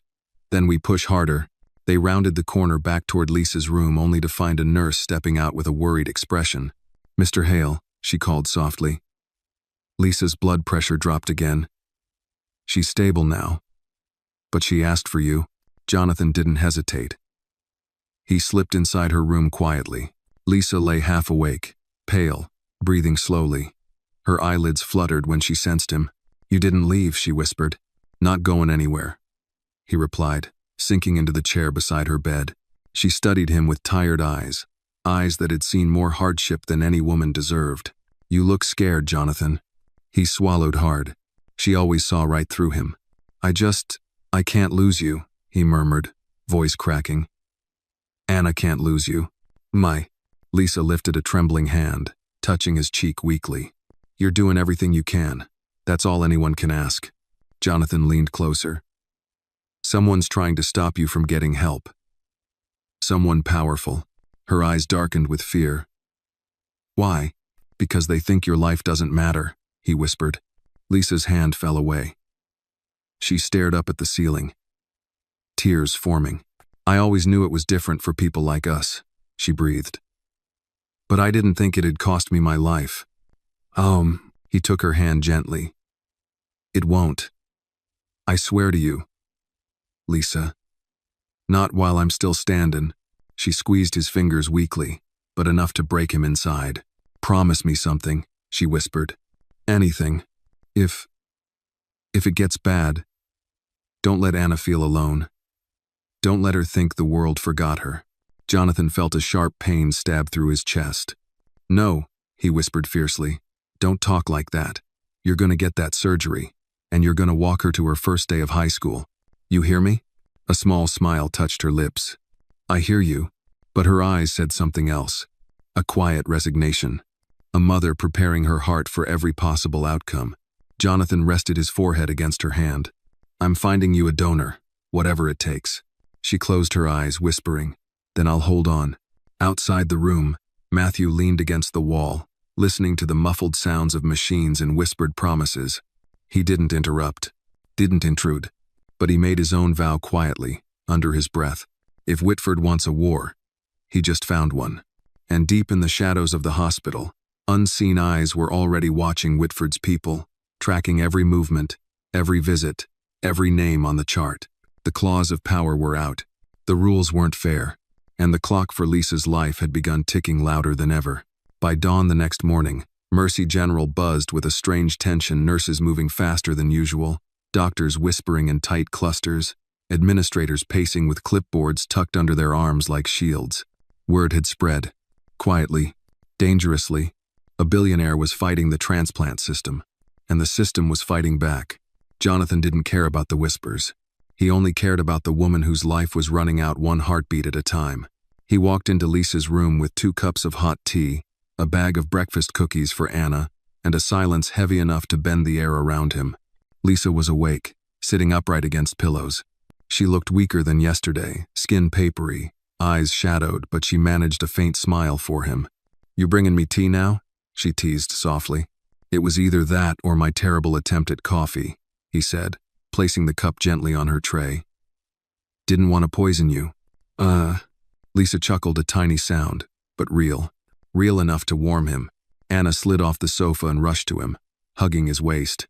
He lifted her with ease. Morning, sweetheart, he murmured, kissing her forehead. Morning, she whispered back. Mama threw up again, but she said she ain't telling them nurses 'cause she's sick of needles. Jonathan shot Lisa a look. She shrugged. They gonna poke me anyway. No point complaining. He sat beside her bed. I talked to Dr. Morgan. We're speeding things up. And I'm putting private search teams on the case.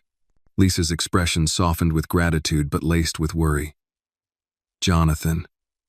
That must be costing a fortune. I don't care. You should, she whispered. You hardly know us. He shook his head. I know enough. Lisa stared at him for a long moment, her breath uneven.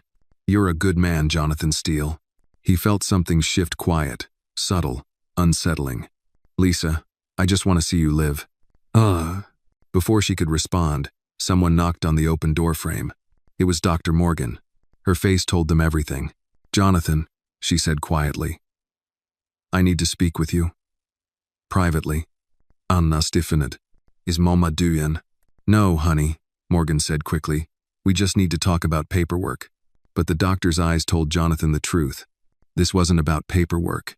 This was about a battle he wasn't supposed to win. Jonathan squeezed Anna's hand before following Morgan out. Matthew, already waiting in the hall, fell in beside them. They entered an empty conference room. Morgan shut the door. What now? Jonathan asked. Morgan took off her glasses, pinched the bridge of her nose, and spoke. Whitford escalated the case. Jonathan's jaw clenched. How? He called an emergency board meeting last night. Claimed Lisa Robinson's case was being influenced improperly. He wants her flagged for investigation. Matthew's voice went cold. On what grounds? Morgan hesitated. You're not going to like this. Tell us, Jonathan demanded. The doctor looked him straight in the eyes. Whitford alleges that Lisa used fraudulent identity documents in the past. He claims her medical records have inconsistencies. He's pushing to have her case delayed until they verify her background. Jonathan froze. What? Morgan swallowed hard. And Jonathan, they brought up something else. Matthew's hands curled into fists. Spit it out. Morgan opened her folder, revealing a single printed sheet. This. Jonathan leaned over the table. The paper showed a name. Not Lisa Carter. Not Lisa Robinson. Lisa Maria Turner. A name that hadn't been spoken in years. A name tied to the kind of trouble people run from and don't look back. A name connected. Morgan hesitated. To her husband's criminal record. Jonathan's eyes widened. Marcus Turner. Lisa's missing husband. The one who disappeared. The one whose debts had put her in danger years ago. Morgan nodded. Whitford has dug up the old charges, the old threats, the entire Turner file. He's feeding it to the board as evidence that she's an unreliable candidate and possibly a flight risk. Jonathan slammed a palm on the table, making Morgan flinch. She's dying. She's a mother. And he's dragging up old ghosts to kill her faster? Morgan's voice cracked. Yes, that's exactly what he's doing. Matthew paced, running a hand through his hair. This is purposeful. He's blocking her. Strategically. Mercilessly. Jonathan was trembling the way a man trembles right before he breaks something. Why the hell does he care? Jonathan demanded. What does Whitford gain from stopping her transplant? Morgan inhaled deeply. There's a political donor on your unit right now. Someone significant. Their relative needs a kidney. Multiple candidates match. But there's a shortage in the chain. Matthew's face darkened. Oh God. Jonathan whispered the truth aloud. He wants Lisa out of the way. Morgan nodded. Her death opens a spot. Jonathan staggered back a little, breath sharp, fury flooding every vein. So this isn't about rules, or fairness, or procedure. No, Morgan whispered. This is blood for blood politics. And Lisa is the most expendable patient on the list. He felt something dark settle over him. Not despair, not fear, but resolve sharpened into steel. Okay, Jonathan said quietly. Then we change the board's calculus. How? Morgan asked. He turned to Matthew. Matthew nodded once, already knowing where this was going. Publicity, Jonathan said. Donors love sunlight until it burns. Morgan blinked. You can't expose confidential medical information. We don't have to, Matthew said. We expose Whitford. Jonathan leaned forward, voice low and lethal. He wants war. He's got it. Morgan swallowed. Jonathan, be careful. Whitford plays dirty. He has friends in high places. Jonathan stepped toward the door. So do I. He paused, turning back. Doctor, buy us time. Morgan nodded. I'll delay the board, but hurry. Jonathan and Matthew strode down the hall. Silent, focused, determined. When they reached Lisa's room, Anna lifted her head. Did you find good news? Jonathan knelt beside her bed, taking her tiny hands in his. Sweetheart, he whispered, bad people are trying to stop your mama from getting help. Anna's breath caught. Why? Jonathan swallowed. Because they think she doesn't matter. Anna's eyes filled with tears. But she does. She mattered to me. Jonathan pulled her into his arms. And she matters to me too, honey. That's why we're fighting. Anna whispered into his shoulder. Don't let them take her away. He held her tighter. I won't. And as he rose, something fierce blazed in his eyes. The look of a man about to tear down an entire institution to save one woman's life. By late afternoon, the hospital's calm facade had cracked. It showed in the clipped tones of the nurses, in the hurried footfalls of administrators, in the way security guards lingered near the ICU with a presence far heavier than before. Whitford was preparing for a strike. Jonathan could feel it, like the air before a tornado charged. Still, wrong. Inside Lisa's room, The machines hummed their slow, steady rhythm. Anna sat beside her mother, coloring quietly but glancing up every few seconds, as if listening for danger. Lisa, weak but alert, stroked Anna's shoulder with a trembling hand. Jonathan stood near the window, phone in his hand, waiting for it to vibrate with updates from the investigative team he and Matthew had hired. They had one job: dig up everything on Whitford. Everything. Matthew entered carrying a stack of folders, his expression grim. "Bad news," he said softly, closing the door behind him. Jonathan pocketed his phone. "Let's hear it." Matthew spread the folders across the small table near the sink. "These are records from the last 5 years, transplant approvals, donor distributions, funding streams. I've gone through every file our source inside could get us." "And?" Matthew placed one sheet in front of Jonathan. "This year alone, 3 high-profile donors to Mercy General had family members pushed to the top of the transplant list." Jonathan scanned the pages, jaw tightening. "And how many low-income candidates died waiting?" Matthew's silence was answer enough. Tilda, seated on the sofa knitting quietly, spoke without looking up. "He'd been running this place like it's his own private club for rich folks." Matthew nodded. "Basically, he controls which patients live or die based on political advantage. It's a shadow operation disguised as hospital procedure." Jonathan looked at Lisa, then at Anna curled at her side. His heartbeat thudded painfully. "We need to expose him." "I agree," Matthew said carefully. "But we have a problem." Jonathan frowned. "What?" Matthew slid another file across the table. "These documents show Whitford isn't working alone. There's a full network: board members, local politicians, private donors all tied together." Jonathan felt his stomach drop. "A coalition." "Exactly," Matthew said. "Power protects itself." "Cowards," Tilda muttered. "All of them." Jonathan paced, hands on his hips. "So we go bigger, higher. We go to the press." Matthew hesitated. "Jonathan, if we're going to take Whitford down, we need airtight evidence.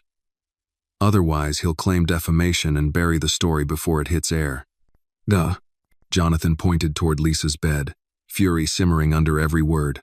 "She doesn't have time, Matthew. She doesn't have days. We get evidence on Whitford, we burn him with it, and we force the board to approve Lisa's transplant." Matthew glanced at Lisa. She looked terrified not for herself, but for Anna. Jonathan saw it instantly. He walked to her bedside and sat down. "Lisa," he said softly, "tell me what scares you." Her voice shook. "If you go fight these men, if you make noise, they're gonna come after you." Jonathan leaned forward. "I can handle myself." "You think I don't know you strong?" Lisa whispered. "But these people, they ain't fightin' clean. They got lawyers, friends in the state government, ties to folks who make things disappear." Anna looked up, wide-eyed. "Disappear?" Jonathan immediately reached over and stroked her back. "No one is disappearing, sweetheart." Lisa swallowed hard. "Jonathan, please, don't get yourself hurt for me." He placed a hand gently over hers. "You're not asking me to. I'm choosing to." She stared at him, breath shallow, voice barely a whisper. "Why?" Jonathan looked at Anna, then into Lisa's tired, beautiful, frightened eyes. "Because some things are worth fighting for." Before she could respond, the door swung open sharply. Everyone jumped. Whitford stood in the doorway. His perfectly combed hair, crisp suit, and smug composure made the room's warmth instantly evaporate. He stepped in as if entering a boardroom he already owned. "Good afternoon," he said calmly, hands clasped behind his back. "I hear there have been concerns." Jonathan stood immediately, positioning himself between Whitford and the bed. "What do you want?" he said through clenched teeth. Whitford offered a practiced smile. "I simply came to inform Miss Carter that her transplant evaluation has been paused pending a formal review." Lisa gasped softly. Anna's head snapped around. "Paused? What that mean?" Whitford responded with infuriating politeness. "It means your mother will not advance on the transplant list until her case is cleared." Lisa's chest rose in alarm. "So, I keep waiting?" "That's correct." Jonathan stepped closer. "She doesn't have time." Whitford shrugged slightly. "Tragic, but unavoidable." "Ugh." Jonathan's hands curled into fists. "You're killing her." Whitford chuckled as if amused. "Don't be dramatic, Mr. Hale. The board is simply doing its duty." Jonathan took another step, fury radiating off him. You're blocking her to save a donor spot for someone who can pay more. Don't pretend this is policy. Whitford's eyes gleamed. You're mistaken. But even if that were true, the board reports to me. Not you. Anna began to cry quietly. Whitford glanced at her with mild annoyance. Please calm the child, he said, waving his hand dismissively. Jonathan nearly lunged at him. Matthew grabbed his arm. Not here, he whispered. Not in front of them. Whitford turned his attention to Lisa. Miss Carter, I advise you to rest. Your condition is delicate, and stress won't help your situation. Lisa's trembling voice rose in anger. You got no right taking my chance away. Whitford tilted his head. I oversee the fate of hundreds of patients. Your case is not exceptional. Jonathan growled. Get out. Whitford ignored him. He looked at Anna. You should prepare yourself, sweetheart. Life isn't always fair. Anna burst into sobs. Jonathan snapped. He grabbed Whitford by the front of his shirt, slamming him backward into the door. Matthew and Tilda both jumped. Jonathan, Whitford choked out a startled breath. Assaulting a board member? Brave but foolish. Juan. Jonathan leaned in, voice deadly soft. If she dies because of you, I swear on everything I have, I will burn your entire empire to the ground. Whitford's cold smile returned. You won't get the chance. Jonathan shoved him away. Security guards immediately poured down the hall, but Whitford held up a hand. No need, I'm fine. He straightened his jacket, smoothed his tie, and gave Jonathan a final, chilling glance. This fight is already over, Mr. Hale. He walked out. The door closed behind him with a quiet, final click. Silence flooded the room. Anna cried into Lisa's lap. Lisa wiped her tears, voice breaking. I'm so sorry, baby. Mama trying. Mama really trying. Jonathan stood trembling, breath shaking, fury burning in his chest like fire-licking bone. Matthew approached slowly. John, we need a plan. Jonathan turned, eyes blazing. We expose him. Around him. We make this so public he can't hide behind a single policy or politician. Matthew nodded. And we find that donor. Jonathan pointed toward the door. And we start now. He looked down at Anna, broken, terrified, holding on to her mother like she could keep her alive by willpower alone. He knelt beside her. Honey, he whispered, I'm gonna save your mama. You said that before. Anna sobbed. I meant it then, Jonathan said, taking her tiny hand. And I mean it even more now. Promise? She whispered. Jonathan pressed his forehead to hers. Anna, I will not let them take her away. And as he spoke, the fire in his voice finally found its target. He wasn't fighting illness anymore. He was fighting corruption, power, cruelty, a system designed to erase the poor and protect the powerful. And Jonathan Hale was finally ready to burn it down.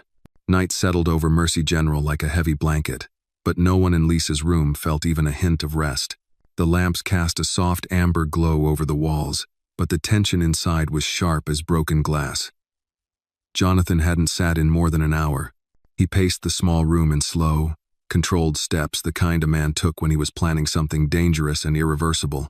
Anna sat curled on the recliner, hugging her stuffed lion to her chest. She had cried so much her cheeks still glistened. But now she watched Jonathan with wide, fearful eyes, as if she sensed he was becoming something different, harder, sharper, a man on the edge. Lisa lay propped up against her pillows, weak but unable to close her eyes. She kept touching the railing of the bed with trembling fingers, grounding herself. Her breath shallow, heart monitor ticking steadily beside her. Tilda sat closest to the door, knitting needles still in her lap but unmoving, her stern eyes fixed on Jonathan, watching him transform like steel entering flame. Matthew returned from a call, closing the door quietly behind him. They're moving, he said. Jonathan stopped pacing. Who? Whitford's team, the board, PR advisors, lawyers. They just held an emergency call. They know you grabbed him. Jonathan didn't blink. Good. Matthew shook his head. No, John, not good. They're framing the story already. They're preparing to claim you threatened hospital staff, endangered patients, and obstructed medical operations. If this hits the news their way, they'll paint you as unstable. Dangerous. Let them. Jonathan muttered. Lisa's voice cracked. Jonathan, please. He turned to her immediately. I'm not backing down. You don't understand, she whispered. These people, they don't just fight. They destroy. Jonathan stepped close to her bed. If they think I scare easy, they picked the wrong man. Matthew rubbed his temples. John, listen, Whitford isn't just one person. He's a system. An entire structure built to protect wealth and bury the poor. He spent years cultivating alliances, favors, leverage. Jonathan's eyes hardened. And I'm going to drag that whole damn structure into the light. Just then, Anna slid off her chair and walked toward him. She tugged on his jacket gently. Jonathan, are they going to take you away? The question cut through the room like a blade. Jonathan knelt in front of her, placing his hands gently on her small shoulders. No, sweetheart, no one's taking me away. But you grabbed that man, Anna whispered, and he got guards, and he said you can't win. Jonathan swallowed hard, fighting the sting behind his eyes. I don't need to win for me. I need to win for your mom. Anna looked down at the floor, her voice trembling. You promise you won't leave us? Lisa covered her mouth as tears slipped down her cheeks. Jonathan reached up, brushing Anna's hair back softly. I swear, Anna, I'm here, I'm staying, and I'm not letting them hurt you, either of you. Anna nodded, but the fear in her eyes didn't fade. Tilda finally spoke, her voice thick with warning. We need to be smart, not loud. Jonathan stood. I'm done being quiet. Quiet keeps you alive, Tilda snapped, rising from her chair. You go swinging at a man like Whitford and you best be careful you ain't hittin' flesh. You hittin' the money behind him. Jonathan faced her. Then we expose the money too. That's exactly what'll get you killed. She shot back. Lisa gasped softly at the word. Anna immediately clung to Jonathan's leg. Matthew stepped between them, palms up. Both of you are right. Whitford is dangerous, but John can't back down, not now. We need strategy, not chaos. Jonathan exhaled, forcing himself to steady. Fine. So what's our move? Matthew took a breath. We go after the paper trail. Donor lists. Transplant rankings. Funding contracts. All of it. If we can link Whitford's decisions to donor pressure, political influence, or financial gain, we destroy him. Jonathan nodded. Who's gathering evidence? I have 2 investigators working already, Matthew said. But they'll need time. Lisa doesn't have time. Matthew hesitated. I know. Jonathan began pacing again, more urgently this time. It's not enough, he muttered. We need something big. Something that forces Whitford's hand fast. He abruptly stopped, his entire posture shifting as a thought sparked. What if we make it public? Matthew sighed. John, no, listen, a press leak won't work. They'll bury it. But what if we bring actual people into this? The community, patients, families. Tilda narrowed her eyes. Ain't nobody gonna march for a woman they don't know. Not at first, Jonathan said. But if we make the story bigger, if we show them Whitford's entire system hurts everyone except the rich, they'll listen. Matthew crossed his arms. So you're thinking, a whistleblower strategy, public outrage. Yes, that's a tightrope, Matthew warned. One wrong word, and Whitford spins it as an attack on the hospital, not on him. He'll spin it anyway. Lisa watched them from the bed, fear and hope tangled in her gaze. You sure y'all know what you doing? Jonathan walked to her side. No, he admitted honestly. But I know what happens if we do nothing. Lisa closed her eyes, tears pooling at the corners. I don't want to die, Jonathan. He took her hand gently. You're not dying. I won't let it happen. Anna crawled onto the bed beside her mother and leaned against her. Her small voice trembled. I don't want my mommy to leave. Lisa stroked her daughter's back, breathing shallowly. I'm right here, baby. Matthew's phone buzzed suddenly. He glanced at the screen and his expression changed instantly. John, you need to hear this. Jonathan stepped over. What is it? The investigators found a name. Jonathan's pulse surged. A name for what? For the donor kidney assigned to a private patient, one that should have gone to someone on the public list. Jonathan felt the air leave his lungs. And you think that kidney was meant for Lisa? Matthew nodded grimly. It's looking that way. Jonathan's voice turned to stone. Who is it? Matthew held up his phone. Senator Rayburn's son. The room fell silent. Completely silent. Even the hallway seemed to pause. Lisa's eyes widened. Anna looked confused. Tilda whispered, "Lord have mercy." Jonathan's jaw clenched so hard it ached. A sitting senator. Influence. Power. Untouchable privilege. All of it stacked against a poor mother fighting to breathe another day. Jonathan closed his eyes for a moment, just long enough to feel the fury settle from fire to metal. Sharpening. Focusing. Becoming something precise and unstoppable. He opened his eyes. "Then we don't just take down Whitford," he said quietly. "We take down the senator too." Matthew swallowed.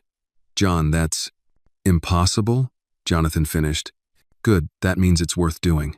He looked at Lisa, then at Anna, then at the door Whitford had walked through earlier. "This ends," Jonathan whispered. "Tonight." His voice carried the weight of a man who had already crossed a line he would never return from. The storm broke long before dawn. Not outside, but inside the hearts of everyone trapped in the quiet war waged within Mercy General. The air in Lisa's room vibrated with urgency, as if the walls themselves understood that time was no longer a resource anyone could afford. Jonathan stood at the foot of the bed with Matthew beside him. Both men looked as if they hadn't slept in days. Lisa lay weak but alert, her eyes shadowed with fear. Anna sat curled beside her, holding her mother's hand tightly, refusing to let go. Tilda hovered by the door, shoulders rigid, ready to act the moment danger approached. Jonathan's voice cut the silence. "We go public at sunrise." Matthew nodded. "Everything's in motion. The press conference is locked. The investigators confirmed the files. We have emails, donor logs, and the transplant assignment timeline. It's enough to bury Whitford and drag Senator Rayburn into the spotlight with him." Lisa inhaled sharply. "A senator? Jonathan? That's a powerful man." Jonathan's jaw tightened. "Powerful men don't scare me anymore." Anna looked up, brows knitting. "Is this going to help, Mommy?" Jonathan knelt in front of her, brushing a tear from her cheek. "Yes, sweetheart. It's going to help your mommy. But I need you to be brave today. Can you do that?" Anna swallowed, nodding, though her eyes shimmered with fear. "I'll try." Jonathan cupped her hand gently. Trying is enough. The clock struck 5 a.m. A cold hour. An hour where truth feels heavier and lies try harder to hide. Matthew's phone buzzed. He glanced at the screen and frowned. "They're already reacting." Jonathan straightened. "Whitford and Rayburn's office," Matthew said grimly. "They know the story's coming. They're scrambling." Good, Jonathan thought. Let them scramble. Let them sweat. Because this time, their money wouldn't save them. He turned toward Tilda. "Ready?" Tilda gripped her purse like a weapon. "Been ready since that man first looked down on that child." Jonathan faced the group. "When this starts, it won't be clean. Whitford will deny everything. The senator will call it slander. The hospital's board will try to protect their own. But once the truth is out, we can't be quiet. Not even for a minute. Understand?" Everyone nodded. Jonathan took one last look at Lisa. Her frail body, her trembling chest. The exhaustion in her eyes matched only by a quiet, aching hope. "I'm coming back for you," he told her softly.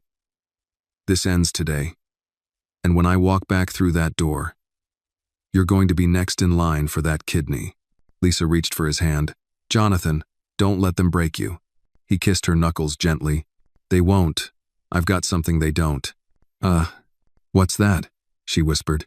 He glanced at Anna, the tiny girl who had started it all simply by refusing to take money she didn't earn. A reason. When Jonathan and Matthew stepped into the parking lot, cold winds swept across the asphalt. But news vans were already lined up like soldiers before a battle. Camera crews rushed to set up lights. Producers barked instructions into headsets. By 5:30, 5 major networks were present. By 5:45, 3 more arrived. By 6, the crowd had doubled. Jonathan stood behind the podium, the sunrise bleeding soft gold across the sky. Reporters swarmed. Microphones pointed like arrows. Live feeds blinked on. Matthew stepped forward first. "Good morning. What we are about to reveal concerns the safety, fairness, and humanity of transplant procedures in this state." Murmurs rippled through the crowd. Jonathan leaned in. "My name is Jonathan Hale, and I'm here to tell the truth about how Mercy General Hospital, under the direction of Robert Whitford, has manipulated the transplant list to favor wealthy donors and political allies. Gasps, camera flashes, whispers turning into outrage. Jonathan continued, voice steady, strong. For months, maybe years, patients from low-income communities have been pushed aside, their lives treated as less valuable than the children of politicians, the spouses of donors, and the friends of wealthy elites. A reporter raised a hand. Mr. Hale, do you have evidence? Matthew held up a folder thick with documents. We have everything. Emails, meeting transcripts, the actual transplant records, showing who was passed over and why. Another reporter shouted, Are you accusing Mercy General of corruption at the highest level? Jonathan's voice sharpened. I'm not accusing them. I'm proving it. At that very moment, several people in the crowd turned. A black sedan had pulled up. Whitford stepped out dressed in a perfect gray suit, his smile crisp and cold. He strode toward the microphones with the confidence of a man who believed the world still bowed to him. Ladies and gentlemen, he said smoothly, none of this is true. This is an attack on the reputation of a hospital that has served this community for decades. Explain this, Whitford. Explain why a senator's son jumped ahead of 3 critical patients, including a single mother fighting for her life right now. Whitford's smile cracked, a tiny fracture, but enough for the crowd to sense blood. Reporters erupted. Is this real? Why wasn't this disclosed? Did you accept bribes?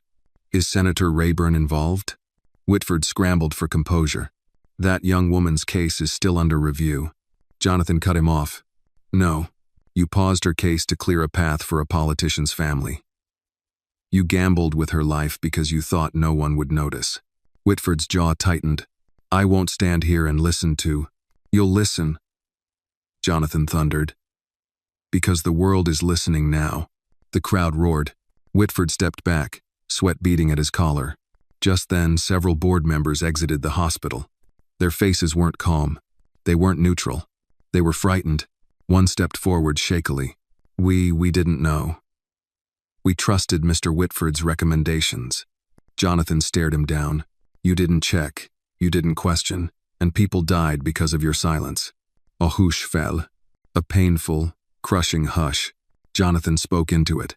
But silence ends today. For the first time, Whitford looked small, drowning in the truth he could no longer outrun. Moments later, Matthew's phone buzzed. He glanced at the screen and turned pale. John, it's the hospital. They're moving Lisa up the transplant list immediately. And what? Matthew's voice shook.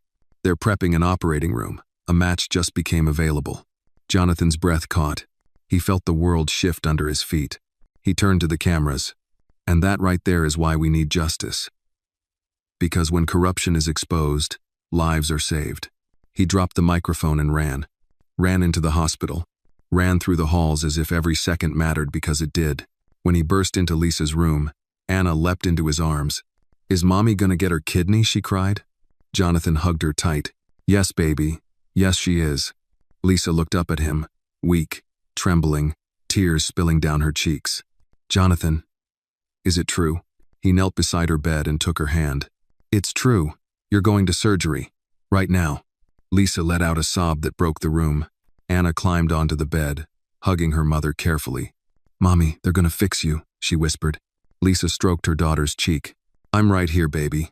I ain't going nowhere.